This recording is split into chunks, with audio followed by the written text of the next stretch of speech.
Multi cellular organisms यानी कि ऐसे ऑर्गेनिजम्स जिनमें ढेर सारे सेल्स होते हैं।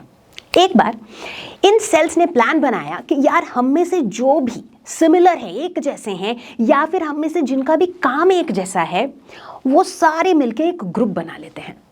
फिर क्या, ऐसे ही ग्रुप ऑफ सेल्स ने मिलकर बना डाला टिश्यूज।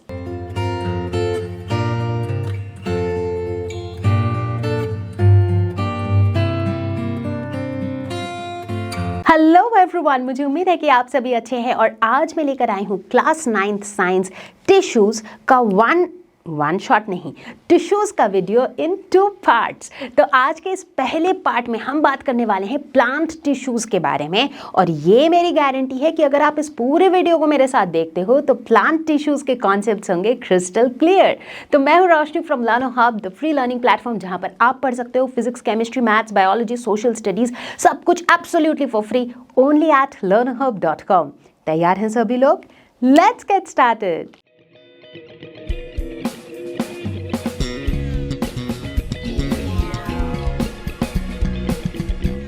तो बच्चों, बायोलॉजी में यूनिसेल्यूलर और मल्टीसेल्यूलर ऑर्गेनिजम्स के बारे में तो हम पढ़ते ही आ रहे हैं, राइट। यूनिसेल्यूलर, यूनि बोले तो 1, यानी कि ऐसे ऑर्गेनिजम्स जो सिर्फ और सिर्फ एक सेल से बने हुए हैं।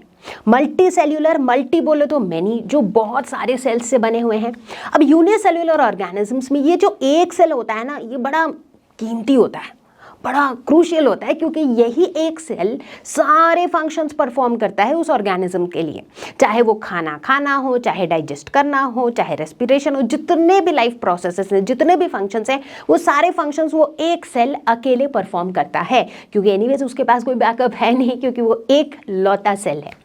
दूसरी तरफ जब हम मल्टी सेल्यूलर ऑर्गेनिजम्स की बात करते हैं तो वहां पर बहुत सारे सेल्स हैं।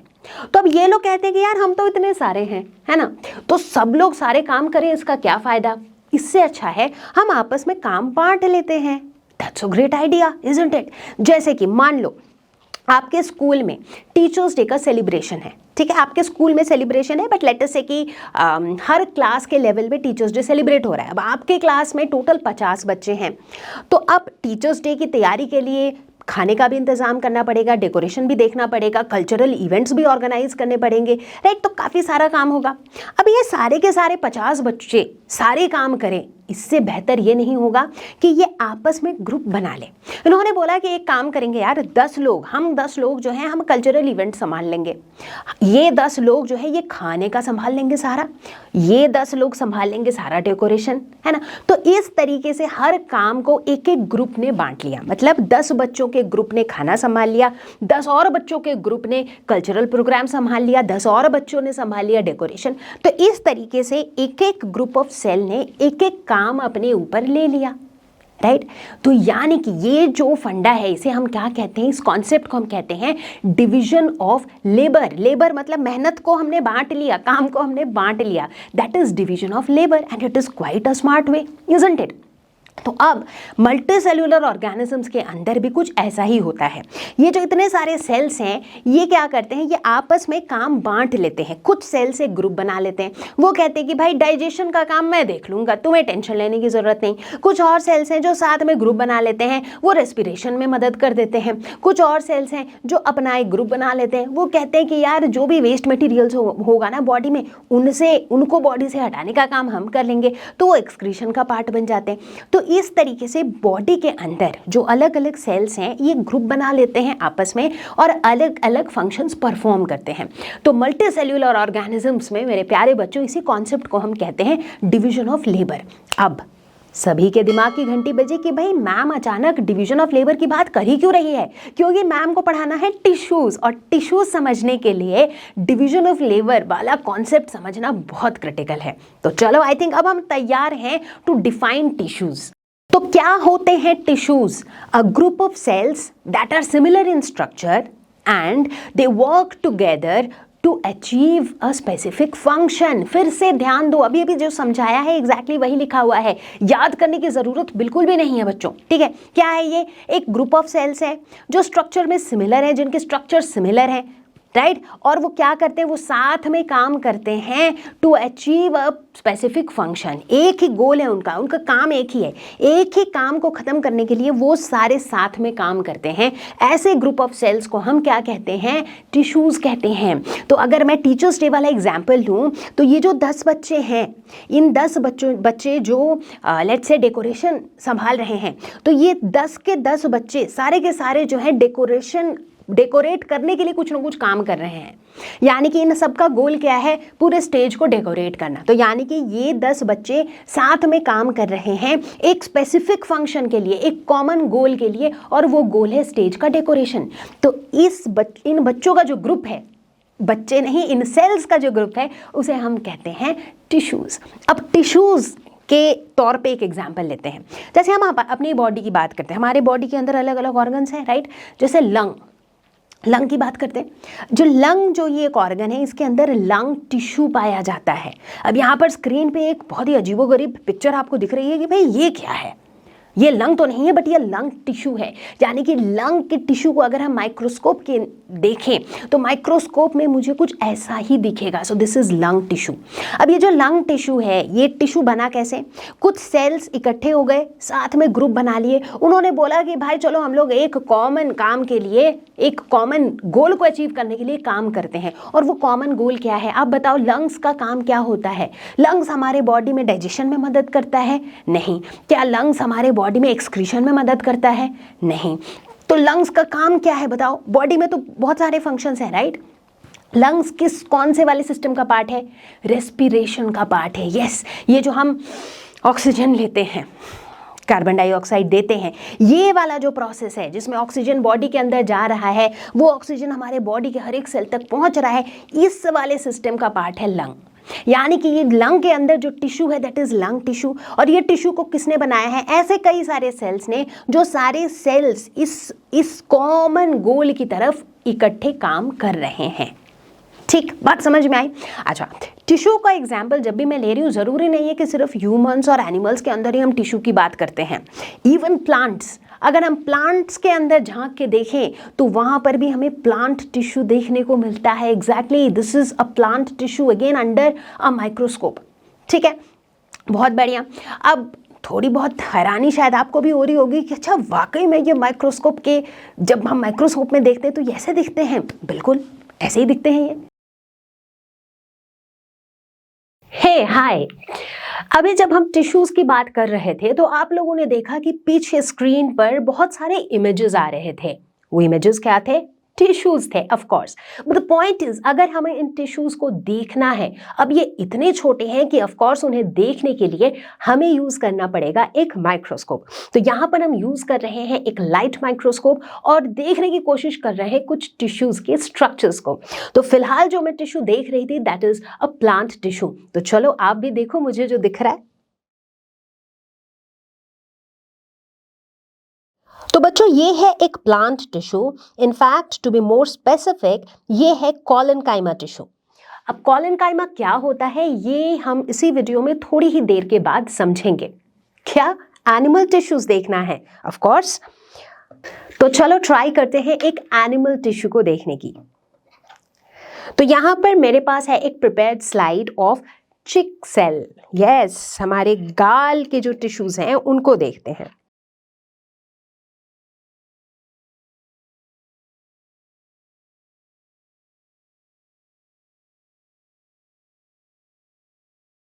और जैसा कि आप सभी को दिख रहा है, दिस इज हाउ अ चिक सेल टिश्यू लुक लाइक। तो आई गेस इससे सभी लोगों को ये आइडिया तो हो गया कि यार ये जो टिश्यूज के जो इमेजेस हमारे सामने आ जाते हैं या फिर किताबों में होती हैं, दे exactly show the structure of tissues. They actually show how does the tissue look like under a microscope. और जैसे जैसे हम इस पूरे लेसन को पढ़ेंगे, इस पूरे वीडियो को देखेंगे, जहां जहां जरूरत होगी मैं आप लोगों को टिश्यूज के अंडर द माइक्रोस्कोप जो व्यू है वो भी दिखाती रहूंगी। अब बच्चों, जब भी एक ऑर्गेनिज्म बनता है, ऑर्गेनिज्म बनने तक में बहुत सारे लेवल्स ऑफ ऑर्गेनाइजेशन होते हैं। अब आप बोलोगे मैम ये क्या बातें कर रही है, ऑर्गेनिज्म में लेवल्स क्या होते हैं? अभी जैसे देखो, बहुत साधारण से एग्जांपल देती हूँ। हम सबको पता है कि कोई भी ऑर्गेनिज्म जो बनता है उसका बेसिक बिल्डिंग ब्लॉक क्या होता है? क्या होता है बेसिक बिल्डिंग ब्लॉक? नहीं बता पाए तो दैट्स डेफिनेटली नॉट गुड, क्योंकि इसके पहले हमने एक लेसन किया है, इससे पहले हमने एक वीडियो बनाया है on the fundamental unit of life. क्या होता है हमारे किसी भी ऑर्गेनिज्म का basic building block? Cell. Spot on, exactly, cell होता है बेसिक बिल्डिंग ब्लॉक। जिस तरीके से ईंट, बहुत सारे ईंट जोड़ जोड़ के ही हम एक बड़ी सी बिल्डिंग बनाते हैं, ठीक उसी तरीके से बहुत सारे सेल्स के साथ में होने से ही एक ऑर्गेनिज्म बनता है। लेकिन ऐसा नहीं है कि बहुत सारे ब्रिक्स को तुम बस इकट्ठे साथ में रख दो तो क्या एक बड़ी सी बिल्डिंग बन जाएगी? Not really. क्या करना होगा? उन ब्रिक्स के जोड़ते रहने से हमें क्या मिलता है? वॉल्स मिलती हैं। ऐसे बहुत सारे वॉल्स के होने की वजह से हमें रूम्स मिलते हैं, कमरे मिलते हैं। ऐसे बहुत सारे रूम्स के होने की वजह से हमें एक बड़ी सी बिल्डिंग मिलती है, राइट? यानी कि कई सारे लेवल्स हैं। बेसिक बिल्डिंग ब्लॉक तो यहाँ पर ब्रिक ही है, बट वो ब्रिक से बिल्डिंग तक बनने में बीच में कई सारे लेवल्स हैं। पहले वॉल्स बने, फिर रूम्स बने, फिर बिल्डिंग बना, करेक्ट? ठीक उसी तरीके से जब हम एक ऑर्गेनिज्म की बात करते हैं तो उसका बेसिक बिल्डिंग ब्लॉक तो सेल है।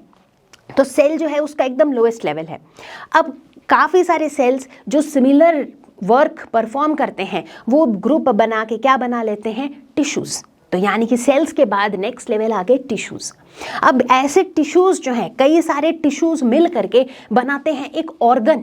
जैसे मान लो अभी मैंने लंग की बात करी थी, तो लंग क्या है? एक ऑर्गन है, राइट? हमारे बॉडी में कई सारे ऑर्गन है, मान लो स्टमक है, इंटेस्टाइन है, लिवर है, इस तरीके से बहुत सारे ऑर्गन्स है, किडनीज हैं, है ना? और ये सारे ऑर्गन्स जो हैं ये किससे बने हुए हैं? टिश्यूज से बने हुए हैं, है ना? अब इस तरह के कई सारे ऑर्गन्स मिलके बनाते हैं ऑर्गन सिस्टम।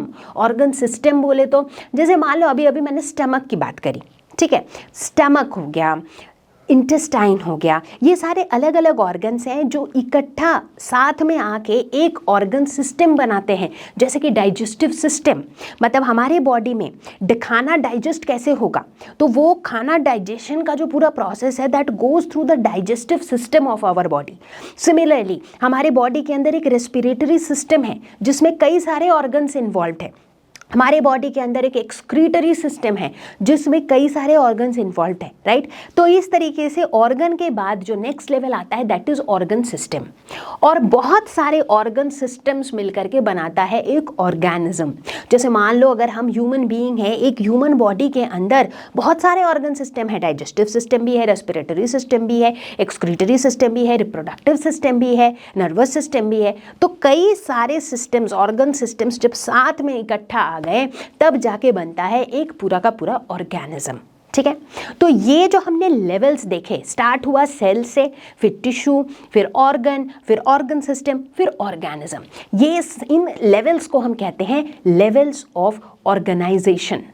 अब अगला ऑब्वियस सवाल जो हम सभी के दिमाग में आता है वो ये है कि आर ऑल टिश्यूज सिमिलर? क्या सारे टिश्यूज एक जैसे होते हैं? और बहुत ही ऑब्वियस जवाब है इस सवाल का, नो।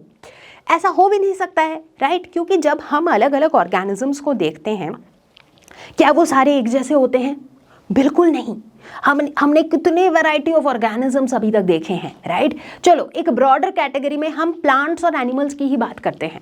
तो क्या एक प्लांट और एक एनिमल, चाहे कोई सा भी एनिमल आप ले लो, क्या वो एक जैसे होते हैं? बिल्कुल नहीं होते, बहुत अलग होते हैं वो एक दूसरे से। एक तरफ प्लांट्स फोटोसिंथेसिस परफॉर्म करता है तो एनिमल्स नहीं कर पाते हैं। एनिमल्स प्लांट पे ही डिपेंडेंट होते हैं डायरेक्टली और indirectly for their food. Plants के स्ट्रक्चर की अगर बात करें तो वो भी एनिमल से काफ़ी डिफरेंट होता है। अगर हम मोबिलिटी की बात करें तो वो भी उसमें भी बहुत ज़्यादा अंतर है प्लांट और एनिमल में। रिप्रोडक्शन की बात करें तो उसमें भी अंतर है ना? तो बेसिकली प्लांट्स और एनिमल्स के बीच में structure wise, function wise they are very different from each other. तो ऑब्वियसली इनके जो टिश्यूज हैं they are also very different from each other, right? और इसी वजह से अभी हम देखेंगे कि जैसे ही हम प्लांट टिश्यूज और एनिमल टिश्यूज की बात करेंगे, इनको हम साथ में डिस्कस कर ही नहीं सकते क्योंकि they are very different from each other. तो इसीलिए पहले हम बात करेंगे प्लांट टिश्यूज की, फिर हम बात करेंगे एनिमल टिश्यूज की। और इसी वजह से इस वीडियो के शुरुआत में मैंने बताया था कि ये वाला वीडियो जो है ये पहला वीडियो है जिसमें हम पूरा प्लांट टिश्यूज कवर करेंगे, और इसके अगले जो वीडियो आने वाला है उसमें हम कवर करेंगे एनिमल टिश्यूज। तो बच्चों अब उन्हीं ग्राउंड्स पे अब अगर हम देखें प्लांट टिश्यूज और एनिमल टिश्यूज को, तो इनमें मेजरली क्या अंतर होता है? जैसा कि मैंने अभी बताया कि भाई प्लांट टिश्यूज और एनिमल टिश्यूज इतने अलग होते हैं कि हम दोनों को बिल्कुल अलग अलग पढ़ने वाले हैं, साथ में क्लब भी नहीं कर सकते हैं। तो इतना डिफरेंस क्यों होता है? तो सबसे पहले बात करते हैं प्लांट टिश्यूज की। अब देखो, प्लांट्स के स्ट्रक्चर, उनकी रिक्वायरमेंट, उनके फंक्शन को देखते हुए हम क्या देखते हैं कि प्लांट्स को सबसे ज़्यादा ज़रूरत होती है मैकेनिकल स्ट्रेंथ की, मैकेनिकल सपोर्ट की, राइट। तो इसी वजह से जो प्लांट टिश्यूज होते हैं वो मोस्टली, सारे तो नहीं बट मोस्टली वो डेड टिश्यूज होते हैं जो प्लांट को मैकेनिकल सपोर्ट प्रोवाइड करता है। वो प्लांट्स के लिए बहुत ज़्यादा ज़रूरी होता है, ठीक है। दूसरी बात, प्लांट्स के केस में हम क्या देखते हैं कि जो ग्रोथ है प्लांट का वो लिमिटेड होता है। लिमिटेड इन द सेंस ऐसा नहीं कि एक पॉइंट के बाद प्लांट ग्रो नहीं करता है। लिमिटेड इन द सेंस कि उनका जो ग्रोथ होता है ना वो कुछ स्पेसिफिक रीजन्स में लिमिटेड होता है। जैसे एक एग्जाम्पल लेते हैं, लेट सपोज एक छोटा सा पौधा है, जैसे जैसे आप उसमें पानी वगैरह डालते रहते हो, अंडर सूटेबल कंडीशंस वो धीरे धीरे बड़ा होता है, बड़ा सा पेड़ बन जाता है, राइट। बट क्या आपने नोटिस किया है, ऐसा नहीं है कि वो प्लांट जो है उसका हर एस्पेक्ट ग्रो किए जा रहा है इनफाइनाइटली, ऐसा नहीं होता है। एक तो ग्रोथ भी कहीं ना कहीं लिमिटेड होती है, एक पॉइंट तक वो ग्रो करता है, दैट इज़ वन थिंग। दूसरी बात है कि उसके कुछ कुछ रीजन्स ही ग्रो कर रहे होते हैं। जैसे मान लो कोई एक प्लांट है, उस प्लांट का जो लीफ है, जैसे मान लो आप नीम का पेड़ देख लो या बैनियन ट्री देख लो या मैंगो ट्री देख लो, उनके जो लीव्स होते हैं, इन हर एक प्लांट के जो लीव्स हैं उनका एक पर्टिकुलर शेप एंड साइज होता है। ऐसा नहीं कि वो लीव सालों साल तक साइज में बढ़ते चले जाते हैं, ऐसा नहीं होता है, राइट। तो इसका मतलब प्लांट्स के अंदर जो ग्रोथ है वो स्पेसिफिक रीजन में होता है, लिमिटेड रीजन में होता है और लिमिटेड ग्रोथ होता है। इस वजह से जो प्लांट टिश्यूज होते हैं वो भी ऐसे होते हैं कि जो डिवाइडिंग टिश्यूज है ना, जो डिवाइड करके मल्टीप्लाई करते रहें और ग्रोथ देते रहें, ऐसे वाले टिश्यूज जो हैं वो भी लोकलाइज्ड होते हैं, यानी कि वो कुछ कुछ पोर्शन में होते हैं, वो सब जगह यूनिफॉर्मली नहीं पाए जाते हैं, राइट। दूसरी तरफ कॉन्ट्रास्ट देखेंगे एनिमल टिश्यूज़ के केस में। एनिमल टिश्यूज़ के केस में क्या होता है आप बताओगे मुझे? एनिमल टिश्यूज़ के अंदर जो ग्रोथ होता है वो होता है यूनिफॉर्म, राइट। क्योंकि जो एनिमल्स का जो ग्रोथ होता है उसमें ऐसा नहीं होता है, अब जैसे आप एक इंसान का ही एग्जाम्पल ले लो, जब एक छोटा सा बेबी जो है वो धीरे धीरे बड़ा होता है, ऐसा तो नहीं होता है कि उसकी हाइट बस यूँ बढ़ती चली जाती है, वो ग्रोथ उसकी यूनिफॉर्म होती है। अब आप बोलोगे कि बट मैम इनफाइनाइटली तो ग्रो नहीं करते हैं, दैट इज़ ट्रू, लेकिन जो ग्रोथ है इन टर्म्स ऑफ रीजन, ऐसा नहीं कि सिर्फ उसका हाथ ग्रो कर रहा है और पैर वैसा ही है, ऐसा तो नहीं है। उसके पैर भी, हाथ भी, शोल्डर्स भी, उसकी हाइट भी, उसका विड्थ भी, मतलब बेसिकली फ्रॉम ऑल एस्पेक्ट वो ग्रोथ हो रहा होता है, जिसकी वजह से जो डिवाइडिंग टिश्यूज होते हैं एनिमल्स के केस में वो यूनिफॉर्मली डिस्ट्रीब्यूटेड होते हैं। इतना ही नहीं, एनिमल टिश्यूज जो होते हैं ये मोस्टली लिविंग टिश्यूज होते हैं, क्योंकि एनिमल्स के केस में जैसा कि मैंने बताया जो ग्रोथ है वो ओवरऑल ग्रोथ है, और एनिमल्स के केस में एज सच सिर्फ मैकेनिकल सपोर्ट देना इन टिश्यूज का काम नहीं होता है, राइट। तो इस वजह से जो मोस्टली अधिकतर एनिमल टिश्यूज जो होते हैं दे आर लिविंग टिश्यूज, ठीक है। तो इस तरीके से अभी तो खैर पूरी कहानी हमें सुननी बाकी है, पूरी कहानी पढ़नी बाकी है प्लांट टिश्यूज़ और एनिमल टिश्यूज़ के बारे में, बट आई थिंक एक रफ आइडिया आपको लग गया होगा कि भाई प्लांट टिश्यूज़ और एनिमल टिश्यूज़ एक दूसरे से काफ़ी अलग होते हैं, क्योंकि प्लांट्स और एनिमल्स अपने आप में उनका जो स्ट्रक्चर है, फंक्शन है, वो एक दूसरे से काफ़ी अलग है। सुपर्ब। तो बच्चों मुझे लगता है कि we are all set to get started with plant tissues. जैसा कि मैंने बताया कि प्लांट टिश्यूज़ क्या होते हैं, मोस्टली डेड होते हैं, सपोर्टिव टिश्यूज होते हैं, सपोर्ट बहुत अमेजिंग देते हैं ये टिश्यूज। तो अब शुरुआत करेंगे हम हमारी कहानी with two types of plant tissues, क्योंकि प्लांट टिश्यूज दो टाइप के होते हैं। पहला टाइप मेरिस्टेमेटिक टिश्यू, दूसरा टाइप परमानेंट टिश्यूज। नए नाम हैं तो नाम पे फोकस करना प्यारे बच्चों बहुत जरूरी है, ठीक है। तो कहानी की शुरुआत हम लोग करेंगे मेरिस्टेमेटिक टिश्यू से। मेरिस्टेमेटिक टिश्यू, मेरिस्टेमेटिक नया नाम है तो नाम पे फोकस जरूर से करेंगे। एक ग्रीक वर्ड है मेरिस्ट, जिसका मतलब होता है डिवाइड करना, डिवाइड। तो इसका मतलब मेरिस्टेमेटिक टिश्यूज ऐसे टिश्यूज हैं जिनमें डिवाइड करने की कैपेबिलिटी है, राइट। मतलब ऐसे सेल्स जिनमें डिवाइड करने की कैपेबिलिटी है, ऐसे सेल्स मिल करके बनाते हैं मेरिस्टेमेटिक टिश्यूज। क्लियर है? सिंपल सा डेफिनेशन था, याद भी रहेगा। मेरिस्टेमेटिक, मेरिस्ट का मतलब ही होता है डिवाइड करना, यानी कि ये ऐसे टिश्यूज हैं जिनमें कैपेबिलिटी है टू डिवाइड। एग्जैक्टली। अब प्लांट्स में क्या ये सब जगह पाए जाएंगे? बिल्कुल नहीं, क्योंकि थोड़ी देर पहले मैंने आपको बताया था कि प्लांट में जो ग्रोथ होता है that is restricted to certain regions, कुछ कुछ रीजन में ही ग्रोथ होता है। तो यानी कि उन स्पेसिफिक रीजन्स में ही ये मेरिस्टेमेटिक टिश्यूज पाए जाएंगे और उन रीजन को हम कहते हैं मेरिस्टेम। क्या कहते हैं हम उन्हें? मेरिस्टेम। अगर आप मेरे साथ साथ रिपीट करते चलोगे तो मैं बता रही हूँ बच्चों, वीडियो को देखते देखते ही आपको सारे कॉन्सेप्ट्स याद भी हो जाएंगे, ठीक है। तो इसका मतलब प्लांट के वो वाले रीजन्स जहाँ पर ग्रोथ होता है, ग्रोथ क्यों होता है? क्योंकि वहाँ पर ऐसे टिश्यूज होते हैं जो डिवाइड करने के एबल हैं, तो उस रीजन को कहते हैं मेरिस्टेम। और उस मेरिस्टेम के अंदर कौन से टिश्यूज होते हैं? मेरिस्टेमेटिक टिश्यूज होते हैं। तो आप ऐसे एज्यूम कर सकते हो कि जो मेरिस्टेम है that is the house of meristematic tissues, वो घर है, मेरिस्टेम घर है। मेरिस्टेम के अंदर जो टिश्यूज हैं उनमें डिवाइड करने की कैपेबिलिटी है, उनको हम मेरिस्टेमेटिक टिश्यूज कहते हैं। कई तरीके से रिपीट कर दिया मैंने ताकि कॉन्सेप्ट एकदम क्लियर हो जाए, ठीक है, हो ही चुका होगा। अब क्या होता है, ये जो मेरिस्टेमेटिक टिश्यूज हैं बेसिकली ये टिश्यूज सेल्स से ही तो बने हुए हैं। तो जब ये मेरिस्टेमेटिक सेल्स डिवाइड करते हैं तो क्या होता है? नए सेल्स बनते हैं, राइट। अब ये जो नए सेल्स बनते हैं, कुछ नए सेल्स यहीं पे रह जाते हैं, यहीं पे बोले तो वो डिवीजन रीजन पे जहाँ पे ये डिवाइड हो रहे हैं सेल्स, यानी कि उस मेरिस्टेम के अंदर ही रह जाते हैं कुछ नए सेल्स, ठीक है। लेकिन कुछ ऐसे सेल्स भी होते हैं जो वहाँ से बाहर चले जाते हैं, they are pushed out of the meristem, right. ध्यान से सुनना, मेरिस्टेम के अंदर सारे मेरिस्टेमेटिक टिश्यूज हैं। जब ये सेल्स डिवाइड करते हैं तो नए सेल्स बनते हैं, कुछ नए सेल्स मेरिस्टेम के अंदर रह जाते हैं, कुछ नए सेल्स वहाँ से बाहर चले जाते हैं। जो अंदर रह जाते हैं उन्हें हम कहते हैं इनिशियल्स, ठीक है। और जो अंदर रह जाते हैं they are still capable of dividing, क्योंकि ये अभी भी मेरिस्टेम के अंदर है, राइट। तो ये अभी भी डिवाइड करने के लायक है, तो ये अभी भी डिवाइड करते रहते हैं, इन्हें हम कहते हैं इनिशियल्स। लेकिन जो बाहर निकल जाते हैं मेरिस्टेम से, वो अपने डिवाइड करने की जो कैपेबिलिटी है उसको लूज कर जाते हैं, उसको खो देते हैं। मतलब जो नए सेल्स बाहर चले जाते हैं मेरिस्टेम के, वो अब फर्दर डिवाइड नहीं कर पाते हैं, उन्हें हम कहते हैं डेरिवेटिव्स। बात समझ में आई? समझ में आ रही है कि नहीं? मतलब हमारा एक मेरिस्टेम है, मेरिस्टेम के अंदर मेरिस्टेमेटिक टिश्यूज हैं जो डिवाइड कर सकते हैं। जब वो डिवाइड करते हैं तो नए सेल्स बनते हैं, कुछ नए सेल्स मेरिस्टेम के अंदर ही रह जाते हैं जो फर्दर डिवाइड करने के केपेबल होते हैं, उन्हें हम कहते हैं इनिशियल्स। और कुछ नए सेल्स बाहर निकल जाते हैं जो डिवाइड करने के केपेबल नहीं रहते हैं, उन्हें हम कहते हैं डेरिवेटिव्स। अब आप पूछ ही सकते हो कि मैम इन डेरिवेटिव्स का फिर बाद में क्या होता है?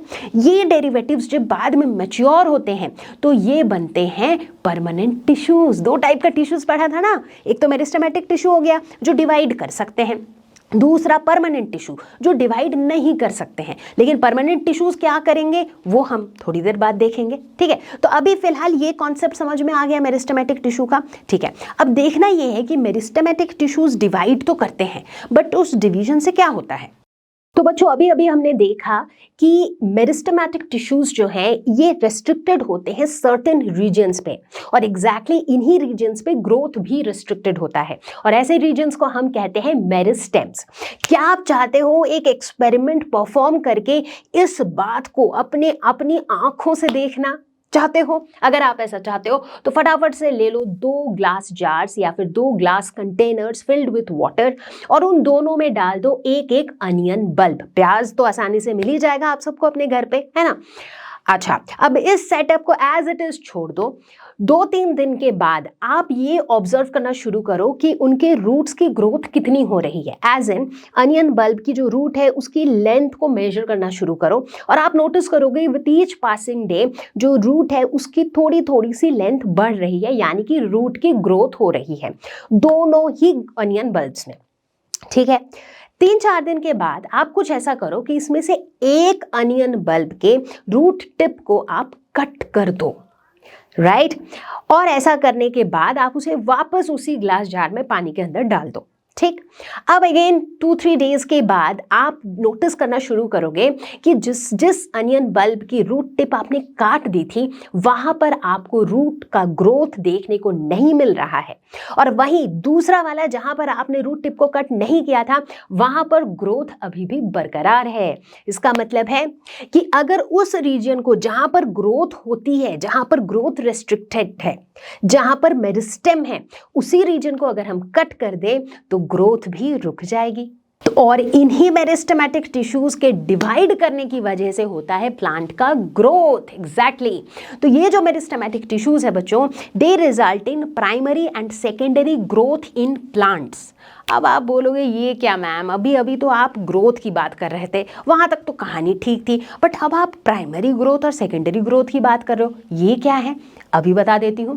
प्राइमरी ग्रोथ जब भी हम कहते हैं इसका मतलब प्लांट का जो लेंथ है या फिर प्लांट का जो हाइट है वो इंक्रीज हो रहा है, उसे हम प्राइमरी ग्रोथ कहते हैं। जैसे मान लो कि प्लांट का जो रूट है उसका लेंथ इंक्रीज हो रहा है, मतलब रूट तो नीचे की तरफ बढ़ता है तो रूट का लेंथ इंक्रीज हो रहा है, या फिर शूट का लेंथ इंक्रीज हो रहा है, so that is primary growth. Secondary growth जब भी हम कहते हैं इसका मतलब थिकनेस इंक्रीज हो रहा है। क्या आपने नोटिस किया है, जब आप एक छोटे से पौधे को लगाते हो और वो पौधा जैसे जैसे जैसे जैसे बड़ा होता है तो उसकी हाइट तो बढ़ रही होती है, विच इज प्राइमरी ग्रोथ। साथ ही साथ क्या आपने ये नोटिस किया है कि उसका जो स्टेम है उसकी विड्थ भी वो ज़्यादा मोटा होते जाता है। इसीलिए आप देखोगे जो बड़े बड़े पेड़ होते हैं जो बहुत सालों पुराने होते हैं उनका जो बार्क होता है ना वो इतना चौड़ा होता है, थिकनेस उसकी बढ़ती जाती है, राइट। तो उसे हम कहते हैं secondary growth. So primary growth मतलब लेंथ में इंक्रीज हो रहा है, सेकेंडरी ग्रोथ मतलब थिकनेस में इंक्रीज हो रहा है। अब जाहिर सी बात है कि जिन रीजन्स पे ये मेरिस्टेमेटिक टिश्यूज हैं तो ये टिश्यूज जो है ये डिवाइड करते हैं, जब ये डिवाइड करते हैं तो नए सेल्स बनते हैं, ठीक है। अब मान लो कि इतनी सी जगह पे यहाँ पे कुछ सेल्स हैं जो डिवाइड कर रहे हैं, डिवाइड करते करते करते करते जो नंबर ऑफ सेल्स हैं वो बढ़ते चले जा रहे हैं। जब वो नंबर ऑफ सेल्स बढ़ते चले जा रहे हैं तो धीरे धीरे क्या हो रहा है, इसका लेंथ बढ़ रहा है, सिमिलरली इसका विड्थ बढ़ रहा है, राइट। तो नए सेल्स के बनने से क्या हो रहा है, ग्रोथ हो रहा है, and that is exactly what the meristematic tissues do. तो चलो बच्चों फटाफट से हम मेरिस्टेमेटिक टिश्यूज के कैरेक्टरिस्टिक्स देख लेंगे कि मेरिस्टेमेटिक टिश्यूज बनाने वाले जो सेल्स होते हैं उनमें कौन कौन से कैरेक्टरिस्टिक्स देखने को मिलते हैं। सबसे पहला स्मॉल सेल्स, ये छोटे छोटे सेल्स होते हैं। दूसरा डेंस साइटोप्लाज्म। डेंस साइटोप्लाज्म क्यों? क्योंकि यार साइटोप्लाज्म अगर बहुत फ्लूइडी होगा, आई होप सबको पता है साइटोप्लाज्म क्या है, right. Fundamental unit of life, यानी कि सेल के बारे में हम सब कुछ पढ़ के आए हैं पिछले लेसन से, है ना।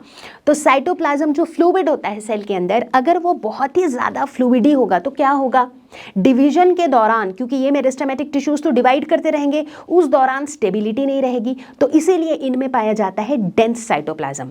तीसरा थिन सेल वॉल्स, ताकि आराम से उनको ब्रेक करके बार बार डिवीजन हो सके। चौथा large nuclei, of course nucleus जो है वो सबसे क्रूशियल रोल प्ले करता है ड्यूरिंग सेल डिवीजन, राइट। जब हमने न्यूक्लियस के बारे में पढ़ा था सेल चैप्टर में तो हमने देखा ही था, है ना। अब न्यूक्लियस के अंदर ही क्रोमोसोम, क्रोमैटिन वगैरह सब होते हैं, तो इसीलिए यहाँ पर लार्ज न्यूक्लियाई होना तो बनता ही है, क्योंकि इनका तो काम ही है डिवाइड होना, है ना। Next no vacuoles. वैक्यूल्स यहाँ नहीं होता है, क्यों नहीं होता है, सोचो जरा वैक्यूल का काम क्या होता था। आप बोलोगे पहला काम होता था food storage, which is right, but उसके अलावा भी एक फंक्शन होता था वैक्यूल का, and that was to provide rigidity to the cell. अब यहाँ पर हम चाहते ही नहीं है यार कि ये सेल्स रिजिड हो, हम तो बस चाहते हैं कि ये फटाफट डिवाइड करते रहें, तो इसीलिए यहाँ पर वैक्यूल्स का भी कोई काम नहीं है। And last which is the sixth but not the least, that is no intercellular spaces, यानी कि यहाँ पर जो सेल्स हैं ये काफ़ी क्लोजली पैक्ड होते हैं, तो उनके बीच के कुछ खास प्रोमिनेंट स्पेसेस हमें देखने को नहीं मिलते हैं। तो ये हैं हमारे मेरिस्टेमेटिक टिश्यूज के कैरेक्टरिस्टिक्स। अब अगला सवाल यह आता है कि ये मेरिस्टेमेटिक टिश्यूज प्लांट्स के अंदर पाए कहाँ जाते हैं। जैसा कि मैंने पहले ही बताया था कि प्लांट्स में चूंकि ग्रोथ रेस्ट्रिक्टेड होता है सर्टेन रीजन्स पे, तो ये मेरिस्टेमेटिक टिश्यूज भी जो है ये सर्टेन रीजन्स में पाए जाते हैं जिन्हें हम मेरिस्टेम कहते हैं। लेकिन एक प्लांट में, एक पूरे प्लांट में ये मेरिस्टेम कहाँ कहाँ लोकेटेड होते हैं, दैट इज आवर क्वेश्चन, है ना। तो बेस्ड ऑन कि मेरिस्टेम कहाँ पर लोकेटेड है, हम मेरिस्टेम को 3 टाइप में क्लासीफाई कर सकते हैं। Apical meristem, intercalary calorie meristem, lateral meristem जिसे हम कैम्बियम भी कहते हैं। ठीक है, तो चलो एक एक करके ये तीनों टाइप के मेरिस्टेम को समझ लेते हैं। तो सबसे पहला नंबर है एपिकल मेरिस्टेम का। एपिकल जो शब्द है ये आया है एपेक्स से। एपेक्स का मतलब होता है टिप। तो इस तरह का मेरिस्टेम जो है ये रूट के टिप पे या फिर शूट के टिप पे, स्टेम के टिप पे या रूट के टिप पे पाया जाता है। ठीक है, इनके रूट के टिप पे या स्टेम के टिप पे होने की वजह से क्या होता है, ये वाले सेल्स तो डिवाइड करते हैं तो ग्रोथ होता है, जिसकी वजह से हमें रूट का लेंथ या फिर स्टेम का लेंथ ग्रो करता हुआ दिखता है, बढ़ता हुआ दिखता है। इसे हम किस तरह का ग्रोथ कहते हैं प्लांट में? Primary growth, exactly. ठीक है, तो ये है एपिकल मेरिस्टेम। ठीक, अगला नंबर दूसरा क्या है हमारा, बताओ फटाफट से बताओ। Inter calorie meristem. Inter calorie, ये नाम ऐसा क्यों है? इंटर कैलरी आया है कहाँ से पता है? इंटर नोड्स से। क्यों? क्योंकि ये जो मेरिस्टेम है ये दो जगह पाए जाते हैं। एक तो ये लीव्स के बेस में पाया जाता है, बेस ऑफ द लीव्स, मतलब जो पत्ते होते हैं किसी भी पेड़ में, जो पत्ते होते हैं पत्ते के निचले हिस्से में, बेस वाले रीजन पे पाया जाता है। दूसरा पाया जाता है कहाँ पर? इंटरनोड्स ऑफ ट्विग्स, ट्विग्स के इंटरनोड्स पे। अब बोलोगे मैम ट्विग क्या होता है, इंटरनोड क्या होता है? बताती हूँ। ट्विग क्या होता है? सबसे पहले किसी भी प्लांट को जब भी हम देखते हैं तो उसका एक स्टेम होता है, वो स्टेम में से निकलते हैं ब्रांचेस, ब्रांचेस फर्दर डिवाइड करके निकालते हैं ट्विग्स, ट्विग्स से फर्दर निकलते हैं ट्विगलेट्स। ठीक है, तो अब समझ में आ गया ट्विग क्या है, मतलब छोटी वाली ब्रांचेस ही समझ लो। ठीक है, अब हर ब्रांच पे आप देखोगे कि कुछ ऐसे पॉइंट्स होते हैं जहाँ से या तो न्यू लीव्स निकल के आती हैं या फिर जहाँ से बर्ड्स निकल के आती है, कली या फिर लीव्स ये निकल के आते हैं। जो ये वाले जो पॉइंट्स होते हैं, इन पॉइंट्स को हम कहते हैं नोड्स। बड़े ध्यान से सुनना और यहाँ पर आप विजुअलाइज भी करते रहो। ये जो पॉइंट्स हैं जहाँ से नए लीव्स या बर्ड्स निकलते हैं उसे कहते हैं नोड्स, और दो नोड के बीच का जो जगह होता है उसे हम कहते हैं इंटरनोड। क्लियर है? ओके, तो अब समझ में आ गया है कि ट्विग क्या होता है, इंटरनोड क्या होता है। ठीक है, तो अब आप समझो कि इंटर कैलरी मेरिस्टेम जो होता है ये ट्विग के इंटरनोड वाले रीजन में पाया जाता है और लीफ के बेस पे पाया जाता है। ठीक है, तो इनके प्रेजेंस की वजह से आप देखते हो कि जैसे जैसे प्लांट ग्रो करता है, जो ब्रांचेस हैं वो ब्रांचेस की भी जो ग्रोथ है ना वो कहाँ से होती है? वो इंटरनोड वाले रीजन से ही तो होती है, राइट? वो पूरा ग्रो कर रहा होता है। करेक्ट? ओके, तो ये हो गया इंटर कैलरी मेरिस्टेम। आगे बढ़ेंगे और अब देखेंगे हम लैटरल मेरिस्टेम। थोड़ा सोचो, लैटरल मेरिस्टेम नाम है तो ये क्या कर रहे होंगे या कहाँ पर लोकेटेड होंगे? लैटरल मेरिस्टेम, मतलब इस तरह के मेरिस्टेम लैटरल ग्रोथ में हेल्प करेंगे। लैटरल ग्रोथ बोले तो थिकनेस वाली ग्रोथ, तो इस तरह के मेरिस्टेम प्रेजेंट होते हैं रूट या स्टेम गर्थ में। गर्थ किसको कहते हैं? थिकनेस, ये जो थिकनेस है ना उसमें प्रेजेंट होते हैं। जो मैंने बताया था जब प्लांट ग्रो करते हैं तो उनके रूट का थिकनेस भी बढ़ता है, मतलब उनके स्टेम का थिकनेस भी बढ़ता है। इसे क्या कहते हैं? Secondary growth. एग्जैक्टली। तो अब बच्चों ये जो लैटरल मेरिस्टेम है जिसे हम कैम्बियम भी कहते हैं, ये प्रेजेंट होते हैं रूट या फिर स्टेम के गर्थ में। ठीक है, अब ये कैम्बियम जो है ये भी दो टाइप के होते हैं, vascular cambium and cork cambium. हालांकि इनकी डिटेल्स अभी आपको इस लेवल पर ज़रूरत तो नहीं है, बट एक ऊपर से बता देती हूँ कि ये क्या होता है। तो जैसे अगर आप किसी भी स्टेम का, एक बड़े से ट्री के बार्क के बारे में सोचो, वो काफ़ी ग्रो कर चुका है तो उसका यूं थिक सा एक बार्क होता है। उस बार्क के क्रॉस सेक्शन को अगर आप देखोगे तो बाहर की तरफ होता है कॉर्क कैम्बियम और अंदर की तरफ होता है वास्कुलर कैम्बियम। दोनों का काम क्या होता है? कॉर्क कैम्बियम जो है वो एक्सटर्नल ग्रोथ के लिए रिस्पॉन्सिबल है, मतलब कॉर्क कैम्बियम भी मल्टीप्लाई कर रहा होता है, वास्कुलर कैम्बियम के सेल्स भी मल्टीप्लाई कर रहे होते हैं। तो वास्कुलर कैम्बियम जो है ये रिस्पॉन्सिबल होता है इंटरनल ग्रोथ के लिए, कॉर्क कैम्बियम जो है ये रिस्पॉन्सिबल होता है एक्सटर्नल ग्रोथ के लिए। दोनों कुल मिला करके क्या करते हैं, इसकी जो थिकनेस है इसको बढ़ाते रहते हैं एज द प्लांट्स ग्रो। बात समझ में आई? सो आई थिंक विद दिस अब आपको ये तो समझ में आ गया कि भाई apical meristem, inter calorie meristem और लैटरल मेरिस्टेम ये कहाँ पाए जाते हैं और इनका फंक्शन क्या होता है। तो मेरे प्यारे बच्चों, मेरिस्टेमेटिक टिश्यूज का डिस्कशन यहीं पर होता है खत्म, और अब हम आगे बढ़ेंगे हमारे दूसरे टाइप ऑफ प्लांट टिश्यू के साथ, which is permanent tissue. Permanent tissue क्या होते हैं ये? सबसे पहली बात तो हम सबको अभी तक में ये पता है कि परमानेंट टिश्यू मतलब ये डिवाइड नहीं कर सकते हैं, क्योंकि डिवाइड होने का काम किसका था? मेरिस्टेमेटिक टिश्यू का था। तो चलो भाई, कम से कम ये तो हमें पता है कि ये डिवाइड नहीं कर सकते हैं। तो फिर ये करते क्या है? अब कुछ तो करते ही हैं तभी तो ये एग्जिस्ट करते हैं, कुछ ना कुछ काम तो भाई सबका होता है। तो इनका भी कुछ काम होता है, इनका कुछ स्पेसिफिक फंक्शन होता है। क्या फंक्शन होता है वो हम धीरे धीरे देखेंगे, क्योंकि देखो एक प्लांट के अंदर जो टिश्यूज हैं उनका सिर्फ एक ही काम तो नहीं है कि भाई प्लांट को ग्रो कराना है, और भी बहुत सारे काम है। प्लांट को खाने की ज़रूरत है, फूड को स्टोर करने की ज़रूरत है, प्लांट को मैकेनिकल सपोर्ट देने की ज़रूरत है, बहुत सारे काम और भी हैं। तो भाई ये लोग कुछ कुछ और काम करेंगे, बट ये डिवाइड नहीं करेंगे। इनको हम परमानेंट टिश्यू कहते क्यों हैं? क्योंकि इन टिश्यूज़ का एक परमानेंट शेप होता है, एक परमानेंट साइज होता है और एक परमानेंट फंक्शन होता है, राइट? तो अब इट इज़ लाइक मान लो कि अगर मैं वही स्कूल के सेलिब्रेशन वाले एग्जाम्पल की बात करूं, तो मान लो कि इन 10 बच्चों का ग्रुप है, ठीक है, उस ग्रुप का परमानेंट फंक्शन क्या होता है? डेकोरेशन का। चाहे फंक्शन टीचर्स डे का हो या चिल्ड्रंस डे का हो या एनुअल डे का हो, फंक्शन चाहे कोई सा भी हो, बट ये जो 10 लोगों की जो ग्रुप है, ये वाला जो टिश्यू है, ये जो ग्रुप है 10 बच्चों का, इनका काम हमेशा परमानेंट है, एकदम फिक्स्ड काम इनको मिला हुआ है, विच इज़ डेकोरेशन, राइट? ठीक उसी तरीके से जो हमारे परमानेंट टिश्यूज है, इनका एक फिक्स्ड शेप साइज तो होता ही है, साथ ही साथ एक फिक्स्ड फंक्शन भी होता है। अब सवाल ये उठता है कि ये परमानेंट टिश्यूज बनते कैसे हैं? इसका जवाब कुछ हद तक मैं दे चुकी हूँ पहले ही। अगर आप इस वीडियो को बड़े ध्यान से देख रहे हो तो इसका जवाब आपको पता है। कितने बच्चों को इसका जवाब पता है? फटाफट से, मेरे बताने के पहले अगर आपको याद है तो फटाफट से इस वीडियो को देखते के दौरान कॉमेंट्स में लिख के बताओ मुझे, ठीक है? कैसे बनते हैं परमानेंट टिश्यूज? मैंने बताया था थोड़ी देर पहले जब हम मेरिस्टेमेटिक टिश्यूज डिस्कस कर रहे थे कि मेरिस्टेम के अंदर जो टिश्यूज होते हैं वो डिवाइड करने के केपेबल होते हैं। तो वो डिवाइड करते हैं, जब वो डिवाइड करते हैं तो नए सेल्स बनते हैं। कुछ सेल्स मेरिस्टेम के अंदर ही रह जाते हैं और कुछ सेल्स उससे बाहर निकल जाते हैं। जो बाहर निकल जाते हैं वो डिवाइड करने की एबिलिटी लूज कर जाते हैं, राइट? और उन सेल्स को हम क्या कहते हैं? बताओ फटाफट से, रिकॉल क्या कहते हैं उन्हें? हम डेरिवेटिव्स कहते हैं। और वही सेल्स जो है बाद में मैच्योर होके बनाते हैं परमानेंट टिश्यूज, राइट?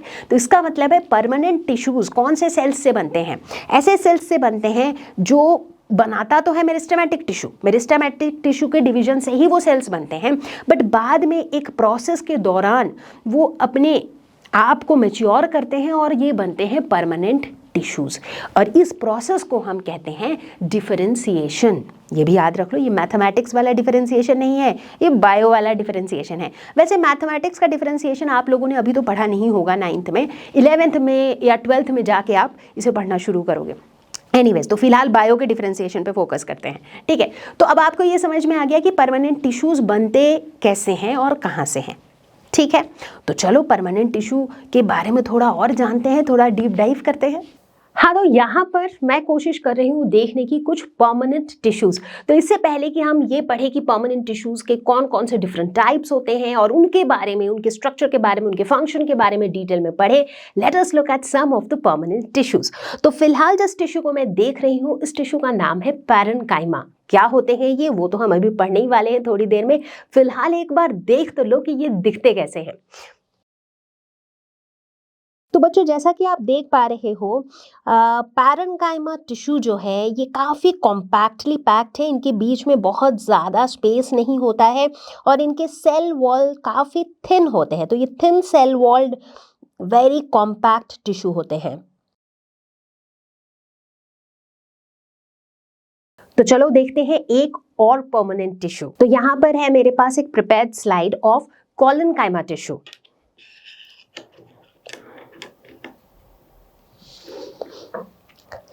तो अगर हम इन कोलेनकाइमा टिश्यू के स्ट्रक्चर को देखें तो ये भी काफ़ी कॉम्पैक्टली पैक्ड है, मतलब यहाँ पर भी इंटरसेल्युलर स्पेसेस जो हैं वो काफ़ी कम है।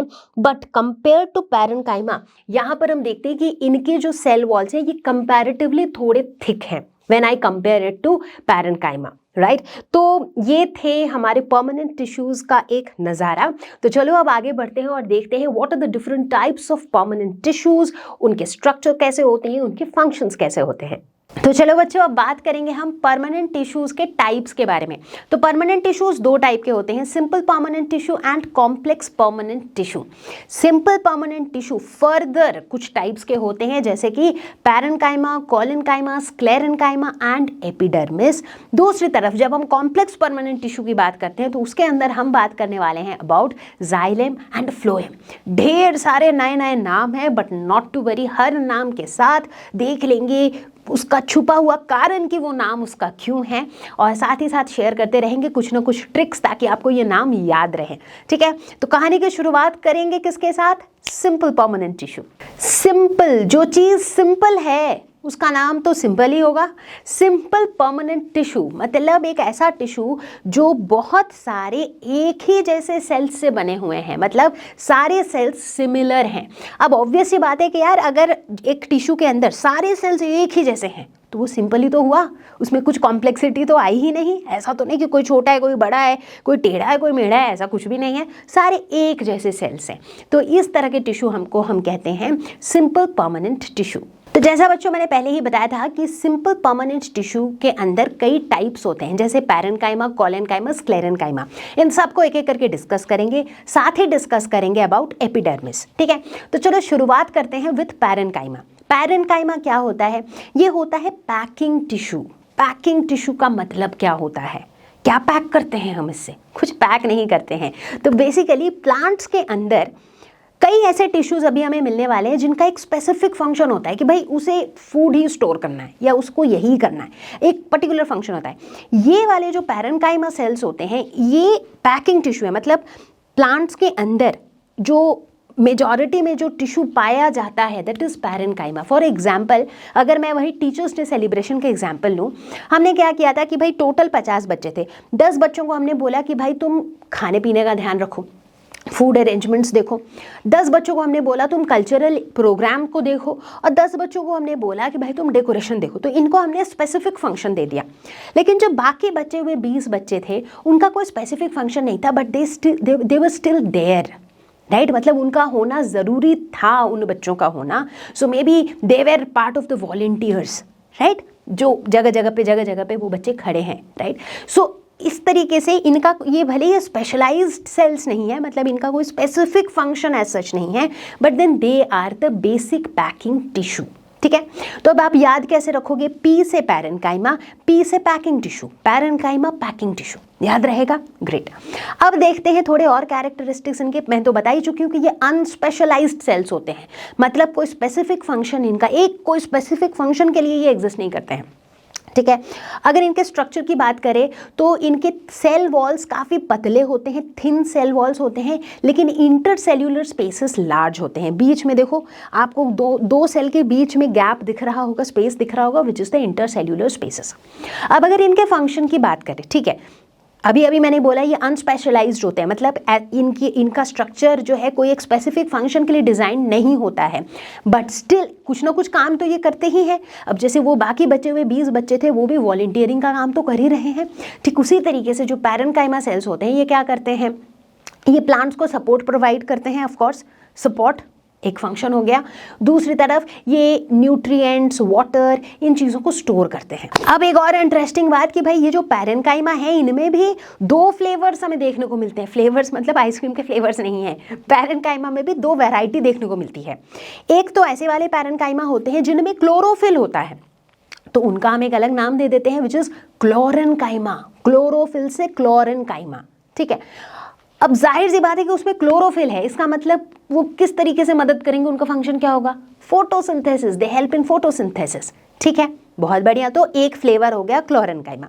दूसरा फ्लेवर होता है कुछ ऐसे पैरेन्काइमा होते हैं जिनके अंदर एयर कैविटीज होते हैं, जैसे देखो यहाँ पे एयर कैविटीज, एयर बैग्स, इनको हम कहते हैं एरेन्काइमा। एग्जैक्टली। और ये हमें कहाँ देखने को मिलेंगे? उससे भी पहले ये बताओ कि इनका पर्पस क्या होगा? एयर कैविटीज़ हैं, उससे क्या होगा? It helps them to float. अब फ्लोट करना अगर काम है तो किस तरह के प्लांट्स में ये देखने को मिलेगा? Aquatic plants of course, right? तो इसका मतलब हमने अभी तक क्या पढ़ा? पैरेन्काइमा पढ़ा। हमने ये देखा कि अगर पैरेन्काइमा में क्लोरोफिल भी है तो दैट इज क्लोरेन्काइमा, अगर पैरेन्काइमा के अंदर एयर कैविटीज़ है देन दैट इज एरेन्काइमा। ठीक है, तो parenchyma is done, crystal clear. तो आगे बढ़ते हैं किसकी तरफ? कॉलेनकाइमा की तरफ। तो चलो बच्चों, अब हमारा अगला टाइप है कॉलेनकाइमा। कॉलेनकाइमा जैसे ही आता है वहां आ जाता है फ्लेक्सिबिलिटी, मतलब प्लांट पार्ट्स में जो फ्लेक्सिबिलिटी आपको दिखती है that is because of collenchyma. तो याद रखना, parenchyma packing tissue, collenchyma flexibility.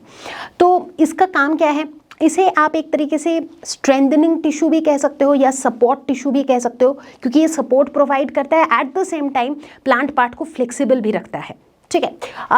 अगर इसके सेल के स्ट्रक्चर की बात करें तो एलोंगेटेड सेल्स होते हैं, कॉर्नर्स जो है ये थिकेंड होते हैं, देखो यहाँ पर हाईलाइटेड है थिकेंड कॉर्नर्स। इंटरसेल्यूलर स्पेसेस बहुत कम होते हैं, पैरेन्काइमा में जैसे काफ़ी इंटरसेल्यूलर स्पेसेस था, यहाँ पे उस मुकाबले काफ़ी कम इंटरसेल्यूलर स्पेसेस है। ठीक है, तो ये इसके स्ट्रक्चर की बात हो गई। अब ये पाए कहाँ जाते हैं, तो आप नोटिस करोगे कि जो कॉलेनकाइमा है ये हर वैसे पार्ट में पाया जाता है जहाँ पर फ्लेक्सिबिलिटी हो। जैसे फॉर एग्जांपल ये स्टेम के टिप में पाया जाता है, स्टेम एपेक्स में पाया जाता है, लीफ एक्सपैंडेड लीव्स में पाया जाता है, लीफ के बेस में भी पाया जाता है, राइट। लेकिन क्या आपने सोच के देखा, देखो स्टेम में पाया जाता है, लीफ में भी पाया जाता है, बट रूट में आपको कॉलेनकाइमा नहीं मिलता है। In fact that is the reason, अगर आप देखोगे तो रूट्स में इतनी फ्लेक्सिबिलिटी भी नहीं होती है। किसी भी प्लांट के रूट को अगर आप देखोगे, उसको आप ज़्यादा टेढ़ा मेढ़ा ट्विस्ट एंड टर्न करने जाओगे तो वो फ्लेक्सिबल इतना होता नहीं है, वो आसानी से टूट जाता है। तो कंपेयर्ड टू स्टेम या फिर लीफ पार्ट्स, रूट में हमें कॉलेनकाइमा कम देखने को मिलता है। ठीक है, तो कुल मिला के कॉलेनकाइमा की कहानी ये है कि ये जहाँ पर भी होता है वहाँ पे सपोर्ट प्रोवाइड करता है, वहाँ पर फ्लेक्सिबिलिटी प्रोवाइड करता है। कॉलेनकाइमा टिश्यू को अगर हम माइक्रोस्कोप में देखें तो ये कुछ इस तरीके का दिखता है, ऐसा कुछ आप इसको विजुलाइज कर सकते हो। और जैसा कि मैंने बताया, अगर इसके फंक्शन की बात करी जाए तो अब आप मुझे बताओगे, कई बार रिपीट कर चुकी हूँ मैं, क्या फंक्शन है इनका, टू प्रोवाइड फ्लेक्सिबिलिटी। इनफैक्ट यही कारण है कि स्टेम और लीव्स को हम बेंड कर सकते हैं विदाउट ब्रेकिंग। क्यों? क्योंकि वो फ्लेक्सिबल है। क्यों? क्योंकि उनमें कॉलेनकाइमा है। इतना ही नहीं, ये प्लांट्स को मैकेनिकल सपोर्ट भी प्रोवाइड करता है। बाय द वे, एक और बात बता दूं कि ये जो कॉलेनकाइमा है ये लिविंग सेल्स होते हैं, they are not dead cells, they are living cells. तो चलो बच्चों, अगला नंबर है स्क्लेरेनकाइमा। स्क्लेरेनकाइमा, स्क्लेरोस, इस वर्ड का मतलब होता है हार्ड, हार्ड, स्टिफ, राइट। तो इसी से पता चल रहा है कि स्क्लेरेनकाइमा का काम क्या होता है, प्लांट्स को स्टिफनेस देना। एग्जैक्टली। तो अभी तक हमने क्या देखा, पी से पैरेन्काइमा, पी से पैकिंग टिश्यू, पैरेन्काइमा हमारा पैकिंग टिश्यू था, कॉलेनकाइमा से प्लांट को फ्लेक्सिबिलिटी मिलती है और स्क्लेरेनकाइमा से प्लांट को स्टिफनेस मिलती है। यस, तो बात करते हैं स्क्लेरेनकाइमा सेल्स के बारे में। तो स्क्लेरेनकाइमा सेल्स जो होते हैं ये हार्ड होते हैं, ऑफकोर्स ये खुद भी हार्ड होते हैं, तभी तो इससे प्लांट को स्टिफनेस मिलती है। हार्ड होते हैं, लॉन्ग होते हैं, long, narrow and dead cells. Exactly, very very important. Collenchyma living cells थे, बट स्क्लेरेनकाइमा जो है दे आर डेड सेल्स। ठीक है, तो इनका सोलली इनका जो काम होता है that is to provide support, that is to provide stiffness to the plants. ठीक है, बहुत बढ़िया। अब इनके स्ट्रक्चर की बात करेंगे। तो अगर हम स्क्लेरेनकाइमा के सेल वॉल्स को देखें तो ये सेल वॉल्स काफ़ी थिक सेल वॉल्स होते हैं। इनफैक्ट ये जो सेल वॉल्स होते हैं ये बने होते हैं सेल्यूलोज से, जिनमें लिग्निन पाया जाता है। अब लिग्निन क्या होता है, लिग्निन जो है ये केमिकल सब्सटेंस होता है which is very much like cement. Cement तो पता ही होगा, जब बिल्डिंग्स बनती है तो देखा होगा आपने कि सीमेंट की लेयर लगाई जाती है। जैसे वो सीमेंट सूख जाता है तो वो एक्सट्रीमली हार्ड हो जाता है, बहुत हार्ड होता है वो, राइट। तो लिग्निन भी कुछ इसी तरह का एक केमिकल सब्सटेंस होता है। तो अब आप समझ ही गए होंगे कि स्क्लेरेनकाइमा के जो सेल्स हैं उनके सेल वॉल्स पे लिग्निन होता है, तो दैट इज़ द रीज़न इनके सेल वॉल्स इतने हार्ड होते हैं, right. And that is the reason sclerenchyma जो है ये प्लांट को स्टिफनेस देता है। बात सारी समझ में आ रही है, बात सारी लाइन एक ही लाइन में फॉलो कर रही है कि नहीं? ग्रेट। अब अगर इनके सेल वॉल्स के स्ट्रक्चर को थोड़ा सा और डीप में देखें तो हमें वहाँ पर देखने को मिलता है सिंपल पिट्स। सिंपल पिट्स क्या है? ये पिट्स मतलब सेल वॉल को अगर थोड़ा और अच्छे से देखो, नज़दीक से देखो, तो उनके बीच में छोटे छोटे गैप्स देखने को मिलेंगे। और ये गैप्स का पर्पस क्या है? ताकि दो नेबरिंग सेल्स जो है वो आपस में इन गैप से कम्युनिकेट कर सके। कम्युनिकेट मतलब अब वो फ़ोन पे जैसे हम बातें करते हैं वो बातें तो नहीं करते, बट उनके बीच में किसी भी तरह का ट्रांसपोर्टेशन हो सके यूजिंग दो स्मॉल पिट्स, या फिर वो छोटे छोटे जो गैप्स हैं उसके थ्रू। ठीक। अच्छा, स्क्लेरेनकाइमा टिश्यू की अगर हम बात करें तो ये किस तरह के सेल्स से बने होते हैं, तो बेसिकली हम देखते हैं स्क्लेरेनकाइमा टिश्यू जो है इसको बनाते हैं स्क्लेरिड्स एंड फाइबर्स। ये जो दो टाइप के जो स्क्लेरेनकाइमा सेल्स हैं ये बनाते हैं स्क्लेरेनकाइमा टिश्यू को। अब अगला सवाल ये आता है कि स्क्लेरेनकाइमा ये पाया कहाँ जाता है। ऑब्वियस सी बात है कि भाई स्क्लेरेनकाइमा जब प्लांट को स्टिफनेस देता है, इसका मतलब प्लांट के जो स्टिफ पार्ट्स हैं, जो हार्ड पार्ट्स हैं, वैसी जगहों पे स्क्लेरेनकाइमा पाया जाता है। ठीक है, तो सबसे पहले तो ये पाया जाता है in the hard covering of seeds and nuts. जैसे मान लो अगर आप बात करो, अखरोट खाया होगा आपने कभी ना कभी, वॉलनट, राइट। इनफैक्ट काफ़ी सारे ड्राई फ्रूट्स, जब भी आप ड्राई फ्रूट्स के बारे में सोचो, you will see that they have a बहुत हार्ड आउटर कवरिंग। अखरोट का एग्जाम्पल लिया because it is readily available around us, और हमें ना वो उसकी कवरिंग के साथ दिखती है जो कि एक काफ़ी हार्ड कवर है, तो वहाँ पर स्क्लेरेनकाइमा मिलता है। उसी तरह से अगर कोकोनट की बात करें तो कोकोनट का भी जो आउटर हस्क होता है that is also quite hard, right, तो वहाँ पर भी होता है स्क्लेरेनकाइमा।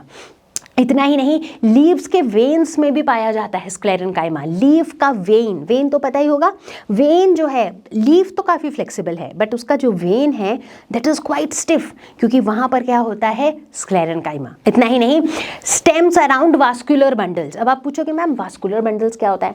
वास्कुलर बंडल्स के बारे में भी अभी पढ़ने ही वाले हैं, जैसे ही हम बात करेंगे अबाउट कॉम्प्लेक्स परमानेंट टिश्यू, क्योंकि अभी तो हम सिंपल परमानेंट टिश्यू की बात कर रहे हैं। कॉम्प्लेक्स परमानेंट टिश्यू के अंदर हम देखेंगे वास्कुलर बंडल्स।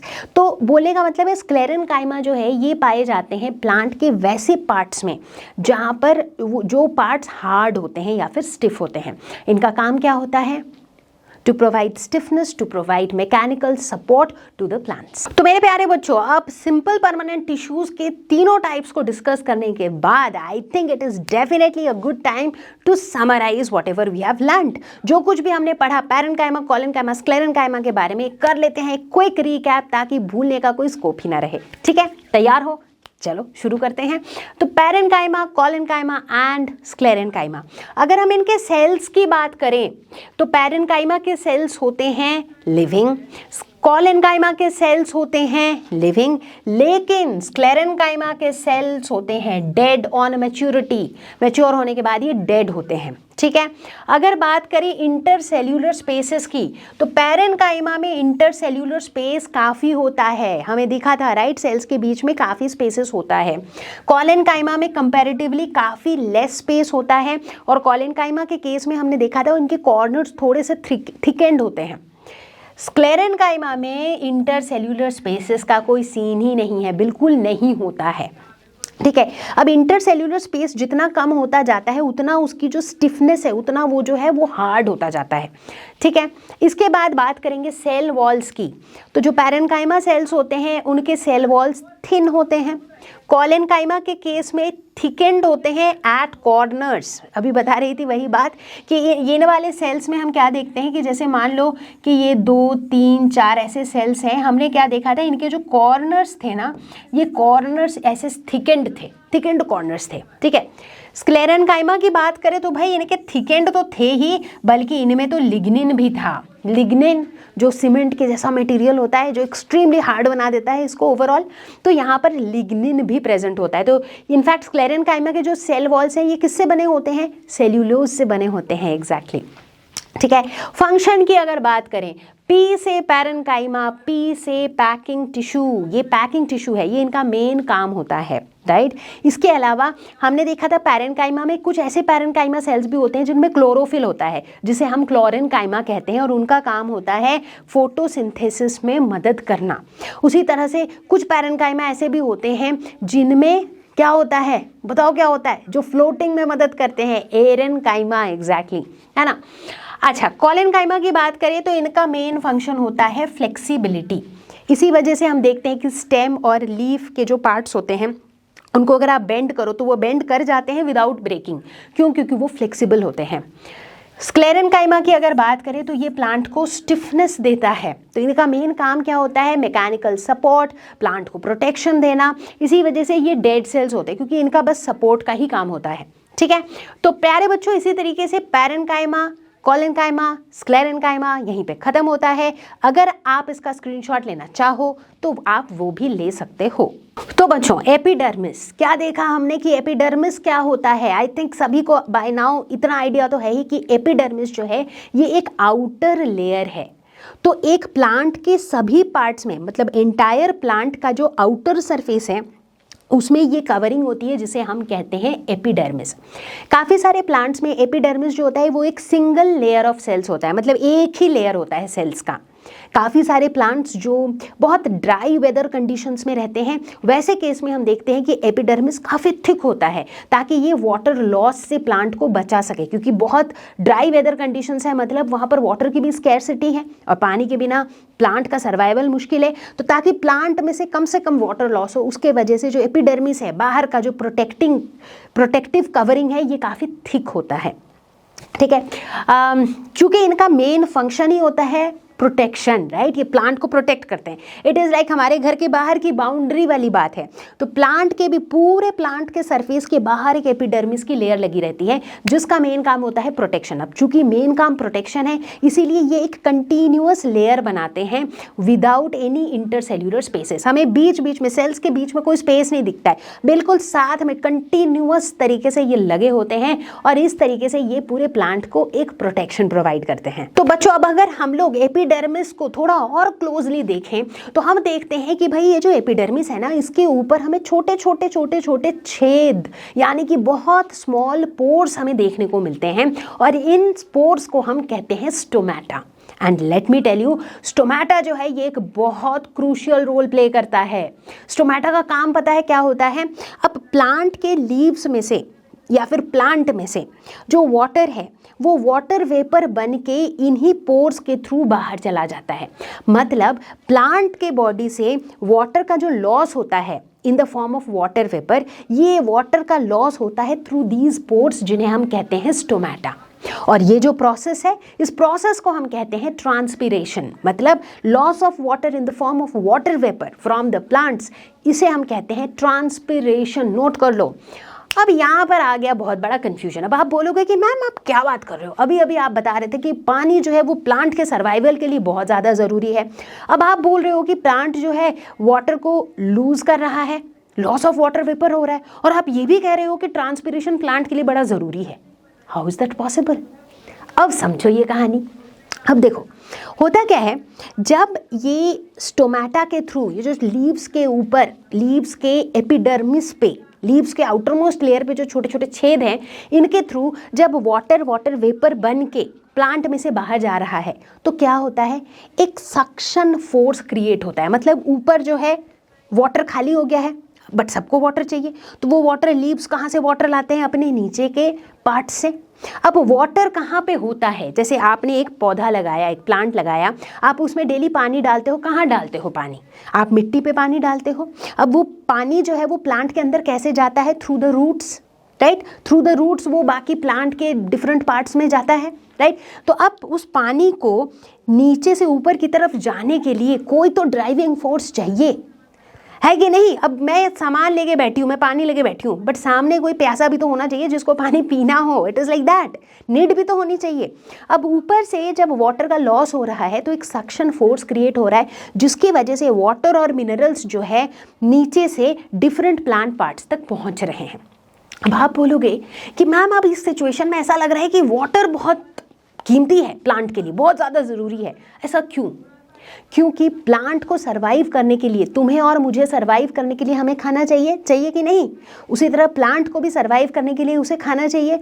प्लांट का खाना रेस्टोरेंट से, होटल से हम बना के तो देते नहीं हैं। प्लांट का खाना वो खुद बनाते हैं बाय फोटोसिंथेसिस। फोटोसिंथेसिस में क्या होता है आप बताओगे मुझे?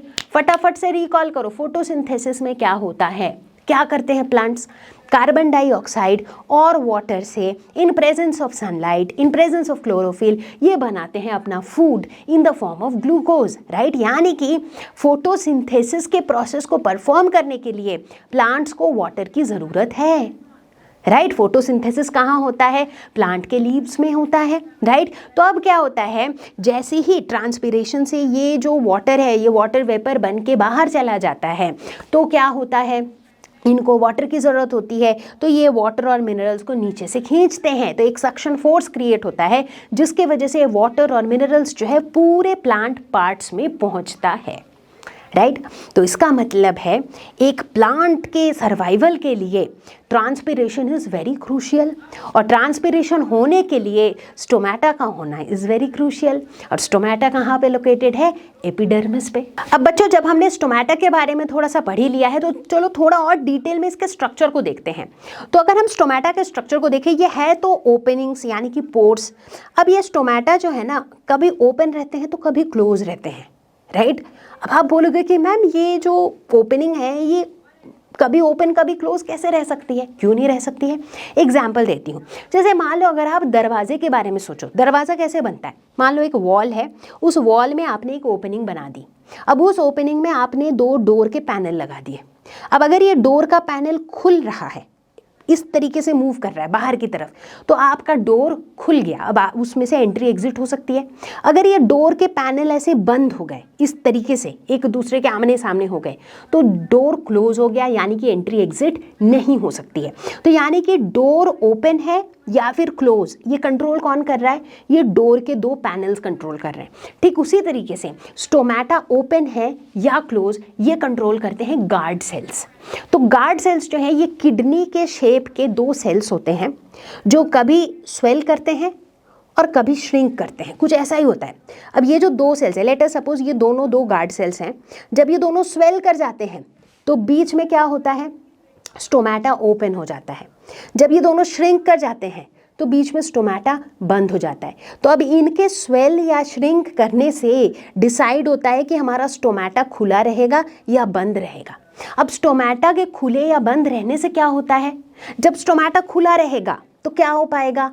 बताओ क्या हो पाएगा? ट्रांसपिरेशन हो पाएगा, है ना, गैसियस एक्सचेंज हो पाएगा। जब बंद रहेगा तो नहीं हो पाएगा। तो इसका मतलब है ये जो गार्ड सेल्स हैं ये स्टोमेटा के ओपनिंग और क्लोजिंग को तो कंट्रोल करते हैं, इन अ वे ये ट्रांसपिरेशन के रेट को भी कंट्रोल करते हैं कि कितनी तेजी से ट्रांसपिरेशन होगा, उसको भी ये कंट्रोल करते हैं। ठीक है। अब एक और सवाल दिमाग में आपके आ ही सकता है कि मैम ये जो गार्ड सेल्स है ये कभी स्वेल कर रहे हैं तो कभी श्रिंक कर रहे हैं, ऐसा क्यों? अब बच्चों इसके बहुत ज़्यादा डिटेल में तो मैं नहीं जाऊंगी, बट चूंकि ये सारे टर्म्स आपकी टेक्स्ट बुक में है तो मुझे लगा आपको समझाना ज़रूरी है, ताकि ऐसा ना हो कि आप बस यूं ही रीड करते हुए चले जाओ, है ना। तो एकदम पुख्ते तरीके से समझ के जाएंगे, बट बहुत ज़्यादा डीप में भी नहीं जाएंगे, because that is not needed at this level. तो अभी के लिए आप इतना ही समझ लो कि ये जो गार्ड सेल्स है ना, इनके अंदर एक टर्गर प्रेशर बिल्ड होता है। ज़्यादा डिटेल में नहीं जाने का, मतलब इसके अंदर वाटर एब्जॉर्प्शन की वजह से एक प्रेशर बिल्ड होता है जिसकी वजह से ये स्वेल कर जाते हैं, और इनके स्वेल करने से स्टोमेटा खुल जाता है, इनके श्रिंक करने से स्टोमेटा क्लोज हो जाता है। ठीक है। तो कुल मिला के ये थी हमारी स्टोमेटा की कहानी। ठीक है। तो यानी कि हमारी कहानी शुरू हुई थी एपिडर्मिस से, जो हमारी आउटर लेयर है।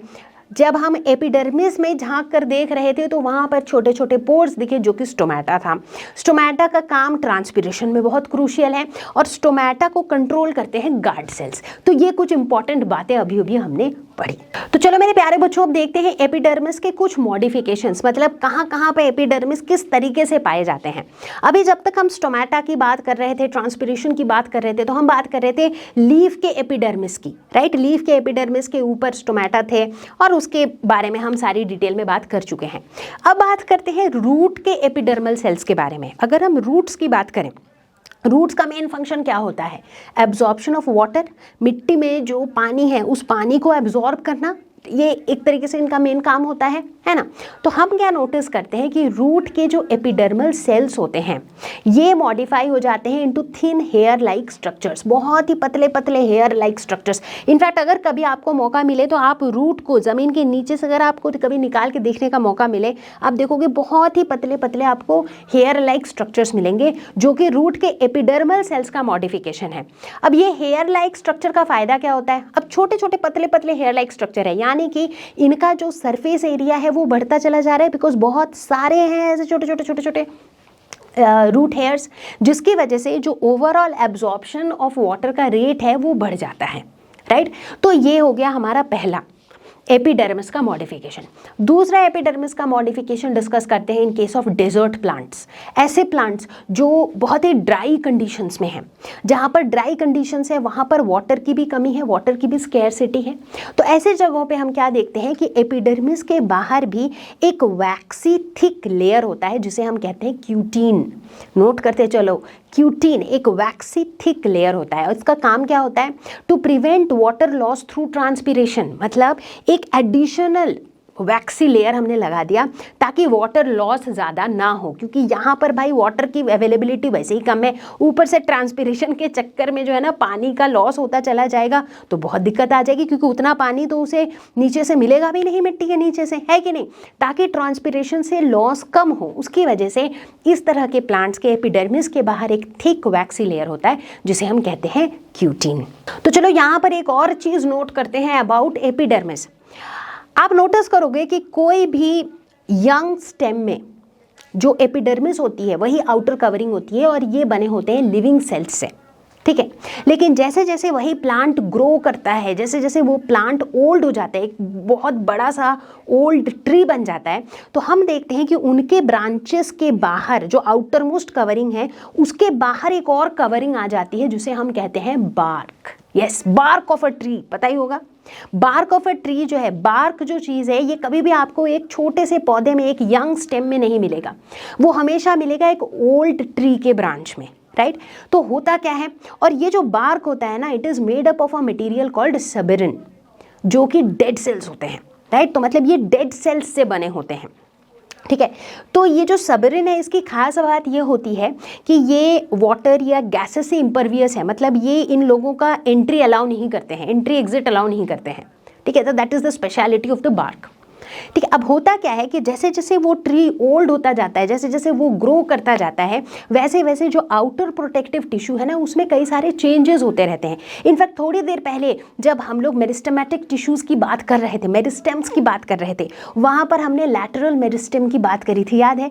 कि जैसे जैसे जैसे जैसे प्लांट ग्रो करता है तो उसका लैटरल ग्रोथ भी होता है, उसका जो गर्थ है वो भी बढ़ते रहता है, उसका विड्थ बढ़ते रहता है। कैसे बढ़ते रहता है? कॉर्क कैम्बियम होता है, वास्कुलर कैम्बियम होता है, याद आ रहा है? रिलेट कर पा रहे हो?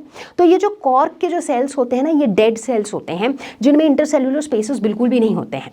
तो यहाँ पर मैं सिर्फ ये बताना चाह रही हूँ कि जब एक स्टेम यंग होता है तो उसका आउटर मोस्ट कवरिंग होता है एपिडर्मिस, जो कि लिविंग सेल्स होता है। लेकिन जैसे जैसे कोई ट्री ओल्ड हो जाता है तो उसके ब्रांच का जो आउटर मोस्ट लेयर होता है वो एपिडर्मिस के बाहर भी एक लेयर होता है जो होता है बार्क, जो कि बना होता है डेड सेल्स से।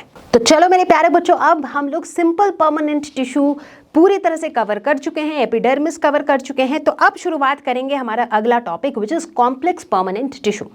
क्या होता है complex permanent tissue? I don't think मुझे बताने की जरूरत है। सिंपल परमानेंट टिश्यू में सारे एक जैसे सेल्स से बने होते थे। कॉम्प्लेक्स परमानेंट टिश्यू जो है ये वैरायटी ऑफ सेल्स से, अलग अलग डिफरेंट सेल्स से बने होते हैं। लेकिन घबराने की कोई बात नहीं है कि ये सेल्स भले ही डिफरेंट होते हैं, बट स्टिल ये आपस में तालमेल बना के, सिंक्रोनाइज करके अपना फंक्शन परफॉर्म कर लेते हैं, ठीक है।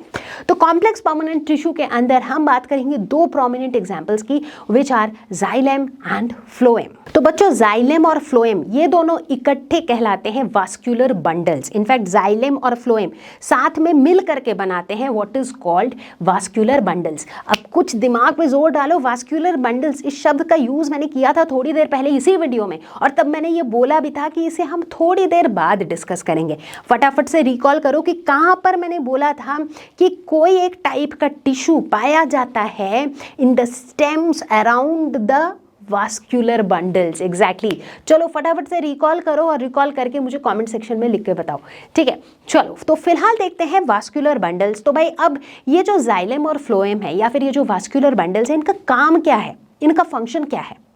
फंक्शन तो है ही, क्योंकि ये किस तरह के टिश्यू हैं? Complex permanent tissue. Permanent tissue का मतलब ही होता है कि इनका एक परमानेंट फंक्शन होता है, एक स्पेसिफिक फंक्शन होता है टू परफॉर्म, और इन टिश्यूज का परफॉर्म है टू कंडक्ट। इसीलिए इन्हें हम कंडक्टिंग टिश्यूज भी कहते हैं। बट सवाल ये उठता है कि ये क्या कंडक्ट करते हैं? अब देखो, किसी भी प्लांट में जितने भी प्लांट पार्ट्स होते हैं उन सबको फूड और वाटर की ज़रूरत तो होती ही होती है, राइट। तो ये फूड और वाटर को सारे प्लांट पार्ट्स में पहुंचाने का काम भी तो किसी को करना है, और यही कंडक्शन का काम करते हैं जाइलेम एंड फ्लोएम, ठीक है। और इसी वजह से इन्हें हम कंडक्टिंग टिश्यूज कहते हैं। तो चलो मेरे प्यारे बच्चों, सबसे पहले देखेंगे हम जाइलेम को इन डिटेल, ठीक है। अभी अभी मैंने बताया कि जाइलेम और फ्लोएम साथ में मिल करके क्या करते हैं? कंडक्ट करते हैं वाटर और फूड, है ना। अगर स्पेसिफिकली जाइलम की बात करें तो जाइलम का मेन काम होता है वाटर का कंडक्शन, ठीक है। तो मतलब वाटर का जिम्मेदारी जाइलम ने ले लिया है और फूड का जिम्मेदारी फ्लोएम ने ले लिया है। तो कहानी कुछ ऐसी है। तो अगर हम जाइलम के सेल्स की बात करें, मतलब यहाँ पर क्या है, ये कॉम्प्लेक्स परमानेंट टिश्यू है। इसका मतलब जाइलम जो है वो एक ही तरह के सेल्स से बना हुआ नहीं है। जाइलम कई अलग अलग तरह के सेल्स से बना हुआ है, कई अलग अलग तरह के एलिमेंट्स से बना हुआ है, जिसके बारे में हम अभी पढ़ेंगे। मोस्टली हम देखते हैं कि जो जाइलम के जो सेल्स होते हैं they are mostly dead cells, क्योंकि ऐसे भी सोचा जाए तो कंडक्शन के लिए लिविंग सेल्स की कुछ खास ज़रूरत है भी नहीं, तो ये मोस्टली डेड सेल्स होते हैं, ठीक है। तो चलो फटाफट से देखते हैं कौन कौन से एलिमेंट्स होते हैं जाइलम में। सबसे पहला ट्रैकिड्स एंड वेसल्स, दूसरा जाइलम पैरेन्काइमा और तीसरा जाइलम फाइबर्स।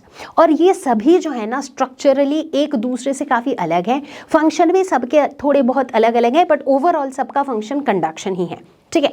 तो सबसे पहले बात करेंगे ट्रैकिड्स और वेसल्स के बारे में। तो यहाँ पर जैसे कि आपको स्ट्रक्चर भी दिख रहा होगा कि ट्रैकिड्स और वेसल्स जो है ये long elongated tube like structures होते हैं। इनका मेन काम ऑब्वियसली कंडक्शन होता है, बट वो भी specific, to be more specific, ये वर्टिकली कंडक्ट करते हैं वाटर को। वर्टिकली तो समझते ही हो, राइट। तो वर्टिकल कंडक्शन के ये काम आता है। इनफैक्ट इनके स्ट्रक्चर को थोड़ा और अगर झांक के देखो तो इनमें तुम्हें छोटे छोटे पिट्स देखने को मिलेंगे। जो पिट शायद इस फोटो में देख के लग रहा है कि ये छोटे छोटे डॉट लाइक स्ट्रक्चर्स है या फिर छोटे छोटे पोर्स हैं, बट एक्चुअली ये कैनल लाइक स्ट्रक्चर है। कैनल समझते हो? कैनल मतलब अंदर से एक यूं रास्ता जा रहा है। जैसे टनल देखा होगा कभी, जब ट्रेन वगैरह में जाते हो तो कैसे होता है, अचानक से एक गुफा सा आता है जिसके अंदर से ट्रेन जाती है, राइट। तो यहाँ पर भी ये जो डॉट लाइक स्ट्रक्चर है वो एक्चुअली डॉट नहीं है, वो अंदर ही अंदर एक कैनल लाइक स्ट्रक्चर है जो कंडक्शन में मदद करता है, ठीक है। तो ये खास चीज़ हमें ट्रैकिड्स और वेसल्स में देखने को मिलती है, ठीक। इसके बाद नंबर आता है जाइलम पैरेन्काइमा का। जाइलम पैरेन्काइमा की सबसे पहली खास बात ये होती है कि ये लिविंग सेल्स होते हैं। इसीलिए जब मैं बता रही थी कि जाइलम के सेल्स मोस्टली डेड होते हैं, वो मोस्टली वर्ड इसीलिए यूज़ किया गया था क्योंकि जाइलम पैरेन्काइमा जो है दैट वाज एन एक्सेप्शन, क्योंकि वो लिविंग सेल्स होते हैं। इनका काम क्या होता है? फूड का स्टोरेज, फूड का कंडक्शन नहीं, क्योंकि जाइलम का जो काम है that is conduction of water. तो ये फूड को स्टोर करते हैं और साथ ही साथ ये वाटर को कंडक्ट करते हैं साइडवेज। अब देखो प्लांट में वाटर हर तरफ कंडक्ट होना चाहिए, सिर्फ वर्टिकली वाटर कंडक्ट करना काफ़ी नहीं है। तो ट्रैकिड्स और वेसल्स जो है ये वर्टिकली कंडक्ट करने में मदद करते हैं और जाइलम पैरेन्काइमा जो है ये साइडवेज वाटर को कंडक्ट करते हैं। And finally last but not the least which is xylem fibres, जो कि मैकेनिकल सपोर्ट प्रोवाइड करते हैं, ठीक है। तो कुल मिला के इस तरीके से बना होता है जाइलम। तो आई गेस अब आपको ये समझ में आ गया होगा बच्चों कि जो कॉम्प्लेक्स परमानेंट टिश्यू है इसमें तरह तरह के अलग अलग तरह के, अभी जैसे यहाँ पर देखो वेसल्स और ट्रैकिड्स और जाइलम पैरेन्काइमा ये एक दूसरे से स्ट्रक्चरली काफ़ी अलग है, ये एक ही टाइप के सेल्स नहीं है। तो ऐसे ही अलग अलग टाइप के सेल्स से बने हुए टिश्यूज़ को हम कहते हैं कॉम्प्लेक्स परमानेंट टिश्यू। तो चलो भाई, जाइलम के बाद बारी आती है फ्लोएम की। फ्लोएम का काम क्या है? कंडक्शन। किसका कंडक्शन? फूड का कंडक्शन। मतलब फ्लोएम का काम है फूड को प्लांट के सभी पार्ट्स तक पहुंचाना। अब आप मुझे बताओ लॉजिक से कि ये फूड को कहाँ से प्लांट के सारे पार्ट्स तक पहुंचाएगा? लीव्स से सारे और पार्ट्स में, क्योंकि फूड बन कहाँ रहा है? लीव्स में बन रहा है बाय फोटोसिंथेसिस, है ना। तो फ्लोएम का काम है लीव्स से फूड को प्लांट के बाकी सारे पार्ट्स तक पहुंचाना, ठीक है। तो इसका मतलब जब हम फ्लोएम में ट्रांसपोर्टेशन की बात कर रहे हैं तो ये ट्रांसपोर्टेशन ऊपर से नीचे, नीचे से ऊपर, बाई डायरेक्शनल है, राइट। क्योंकि लीव्स जो है वो तो प्लांट्स के ऊपर भी होते हैं, तो वहाँ से नीचे की तरफ भी फूड को ट्रांसपोर्ट करना है, वहाँ से ऊपर की तरफ भी फूड को ट्रांसपोर्ट करना है। तो यहाँ पर बाई डायरेक्शनल ट्रांसपोर्ट की बात हो रही है। लेकिन जाइलम के केस में कुछ कहानी अलग थी, राइट। क्योंकि वाटर का कंडक्शन सिर्फ ऊपर की तरफ होगा, क्योंकि पानी जो है वो कहाँ पे है? मिट्टी में है। तो रूट्स के थ्रू इसे बस ऊपर की तरफ लेके जाना है जाइलम को, है ना।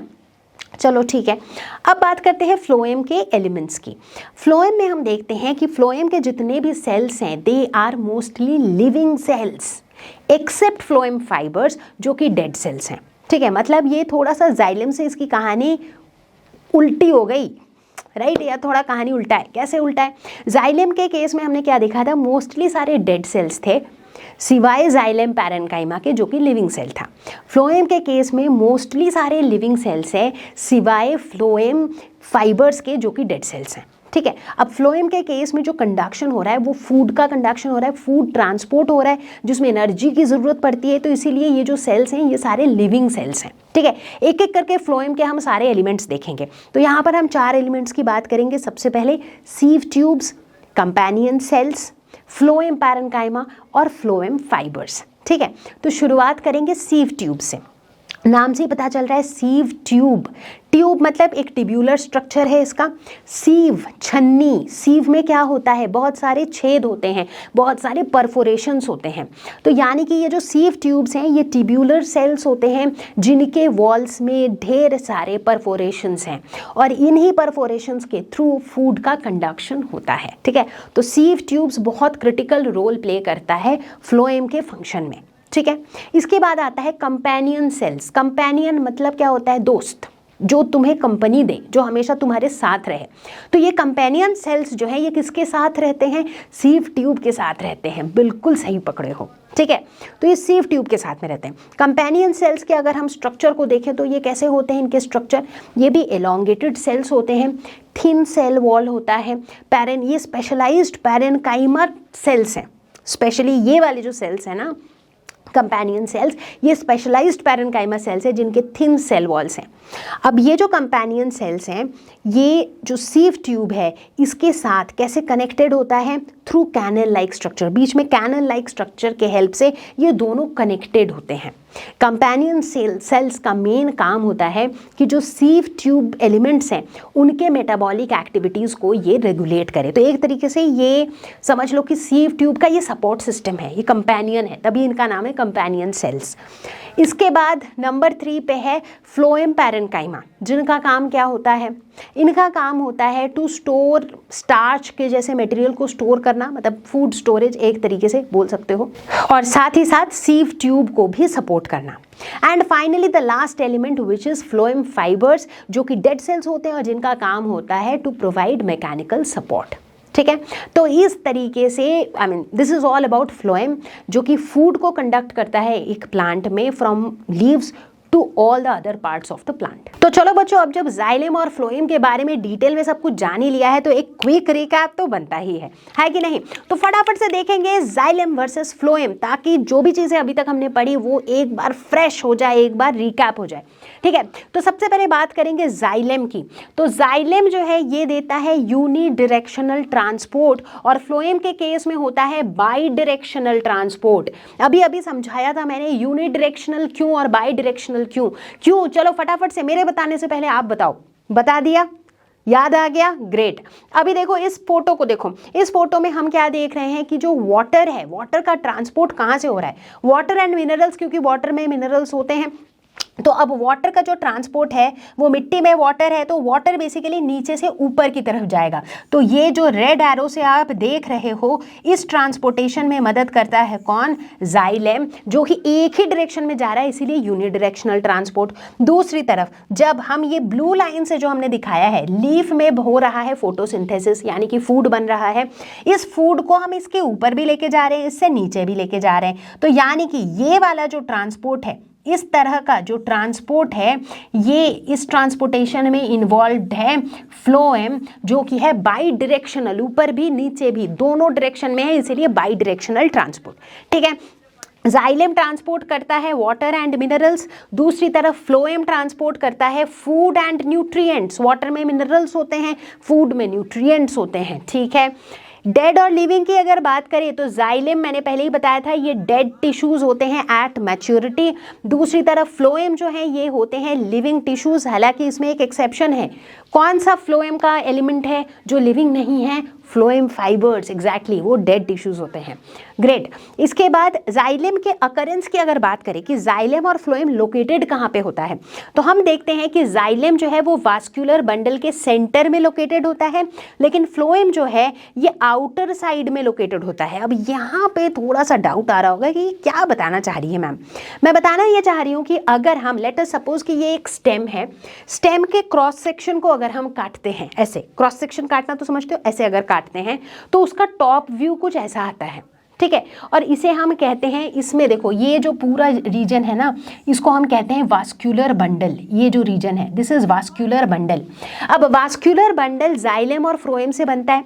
तो जो सेंटर की तरफ है दैट इज फ्लोएम और जो बाहर की तरफ है दैट इज जाइलम। देखो ब्लू कलर का जो है बाहर की तरफ दैट इज जाइलम और ये जो रेड कलर का है अंदर की तरफ दैट इज फ्लोएम। तो टुवर्ड्स द सेंटर लोकेटेड होता है वास्कुलर बंडल के, और इस पूरे चीज को हम वास्कुलर बंडल कहते हैं। तो वास्कुलर बंडल के सेंटर की तरफ होता है फ्लोएम और वास्कुलर बंडल के बाहर की तरफ लोकेटेड होता है जाइलम।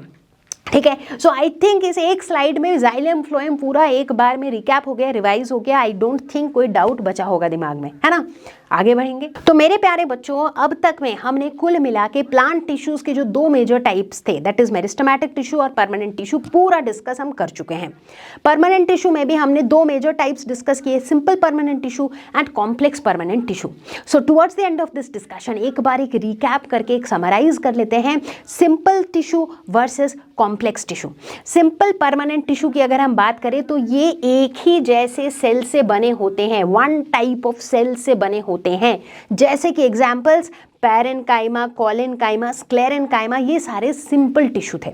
दूसरी तरफ कॉम्प्लेक्स टिश्यूज मतलब इसमें different types of cells involved थे, जैसे कि जाइलम, फ्लोएम। हमने देखा कितने अलग अलग टाइप के सेल्स थे इसमें, ट्रैकिड्स, वेसल्स, जाइलम, पैरेन्काइमा तो फाइबर्स, तो अलग अलग टाइप के सेल्स से ये बने हुए थे, है ना।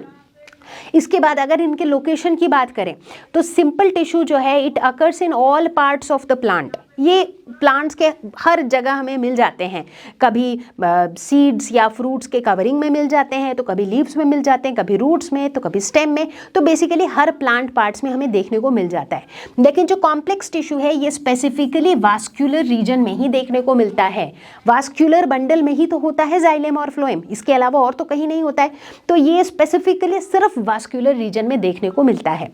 सिंपल टिश्यू की अगर बात करें तो they perform a variety of functions, कई तरह के फंक्शंस ये परफॉर्म करते हैं। जैसे अगर पैरेन्काइमा की बात करें तो ये पैकिंग टिश्यू है, कोलेनकाइमा की बात करें तो ये फ्लेक्सिबिलिटी देता है प्लांट को, स्क्लेरेन्काइमा की बात करें तो ये रिजिडिटी देता है, राइट, स्टिफनेस देता है प्लांट को। तो बहुत वैरायटी ऑफ फंक्शंस ये परफॉर्म करते हैं। दूसरी तरफ अगर कॉम्प्लेक्स टिश्यू की बात करें तो इनका मेन फंक्शन क्या है, कंडक्शन। जाइलम की बात करोगे तो ये वाटर कंडक्ट करेगा, फ्लोएम की बात करोगे तो ये फूड कंडक्ट करेगा। But end of the day complex tissues जो हैं ये मेनली कंडक्शन का काम ही करते हैं। तो इससे हमें ये भी दिखा बच्चों कि परमानेंट टिश्यूज जो हैं ये डिवाइड वाकई में नहीं करते हैं, इसीलिए ये प्लांट के ग्रोथ में किसी तरीके से मदद नहीं करते हैं, but they definitely perform specific functions. लर्नो hub एक ऐसा फ्री लर्निंग प्लेटफॉर्म जहां पर आपको मिलते हैं videos, notes, NCERT solutions, sample papers and online tests absolutely free of cost. इतना ही नहीं, Learno Hub class 11-12 YouTube channel पर चलते हैं free batches for 11th and 12th। Class 11th के बच्चों के लिए Atharva batch Monday to Friday at 4:30 PM और क्लास 12th के बच्चों के लिए Anant batch Monday to Friday at 6 PM। अगर आप या आपके जान पहचान का कोई तैयारी कर रहा है नीट या जेईई का, तो हमारे यूट्यूब चैनल पर है लर्नो हब नीट पे जीत, जेईई पे जीत का complete course absolutely for free. इनमें चैप्टर्स की डिटेल्ड एक्सप्लेनेशंस, लाइव क्लासेस, ढेर सारे क्वेश्चंस और प्रीवियस ईयर क्वेश्चंस डिटेल्ड में कवर्ड हैं। और तो और you can ask all your doubts absolutely for free at ask question section of लर्नो hub. हमारा एंड्रॉयड ऐप भी है। आप 1-on-1 क्लास लेना चाहते हो तो है लर्नो हब स्वयं at a very affordable price. लर्नो hub free है पर बेस्ट है। तो मेरे प्यारे बच्चों, इसी के साथ हम आ पहुंचे हैं इस वीडियो के एंड तक और मुझे पूरी उम्मीद है कि आप सभी लोग मेरे साथ अब तक थे। और अगर आप लोग मेरे साथ अब तक थे तो मैं उम्मीद ये भी कर रही हूँ कि प्लांट टिश्यूज के कॉन्सेप्ट हो चुके होंगे क्रिस्टल क्लियर। आप लोग मेरे साथ साथ नोट्स बना रहे होंगे, आप लोग जब इस वीडियो को देख रहे होंगे तो एनसीईआरटी बुक के साथ बैठे रहे होंगे। अगर आपने इस बार ऐसा नहीं किया है तो अगली बार से इंश्योर कि मेरी कोई भी वन शॉट वीडियो देखते दौरान अपनी नोटबुक साथ में रखो और अपनी एनसीईआरटी बुक भी साथ में रखो, ताकि इंपॉर्टेंट पॉइंट्स को अंडरलाइन करते चलो, अपने हैंड रिटन नोट्स बनाते चलो। ठीक है। तो इसी के साथ आज तो मैं विदा लूंगी, लेकिन ये पूरा चैप्टर खत्म नहीं हुआ है क्योंकि टिश्यूज का, एनिमल टिश्यूज तो अभी बाकी है। तो बहुत ही जल्द लेकर आऊंगी एक और जबरदस्त वीडियो ऑन एनिमल टिश्यूज, और उसी वीडियो के साथ हमारा टिश्यूज का ये चैप्टर हो जाएगा खत्म, हो जाएगा क्रिस्टल क्लियर। सो तब तक के लिए stay safe, take care, bye bye.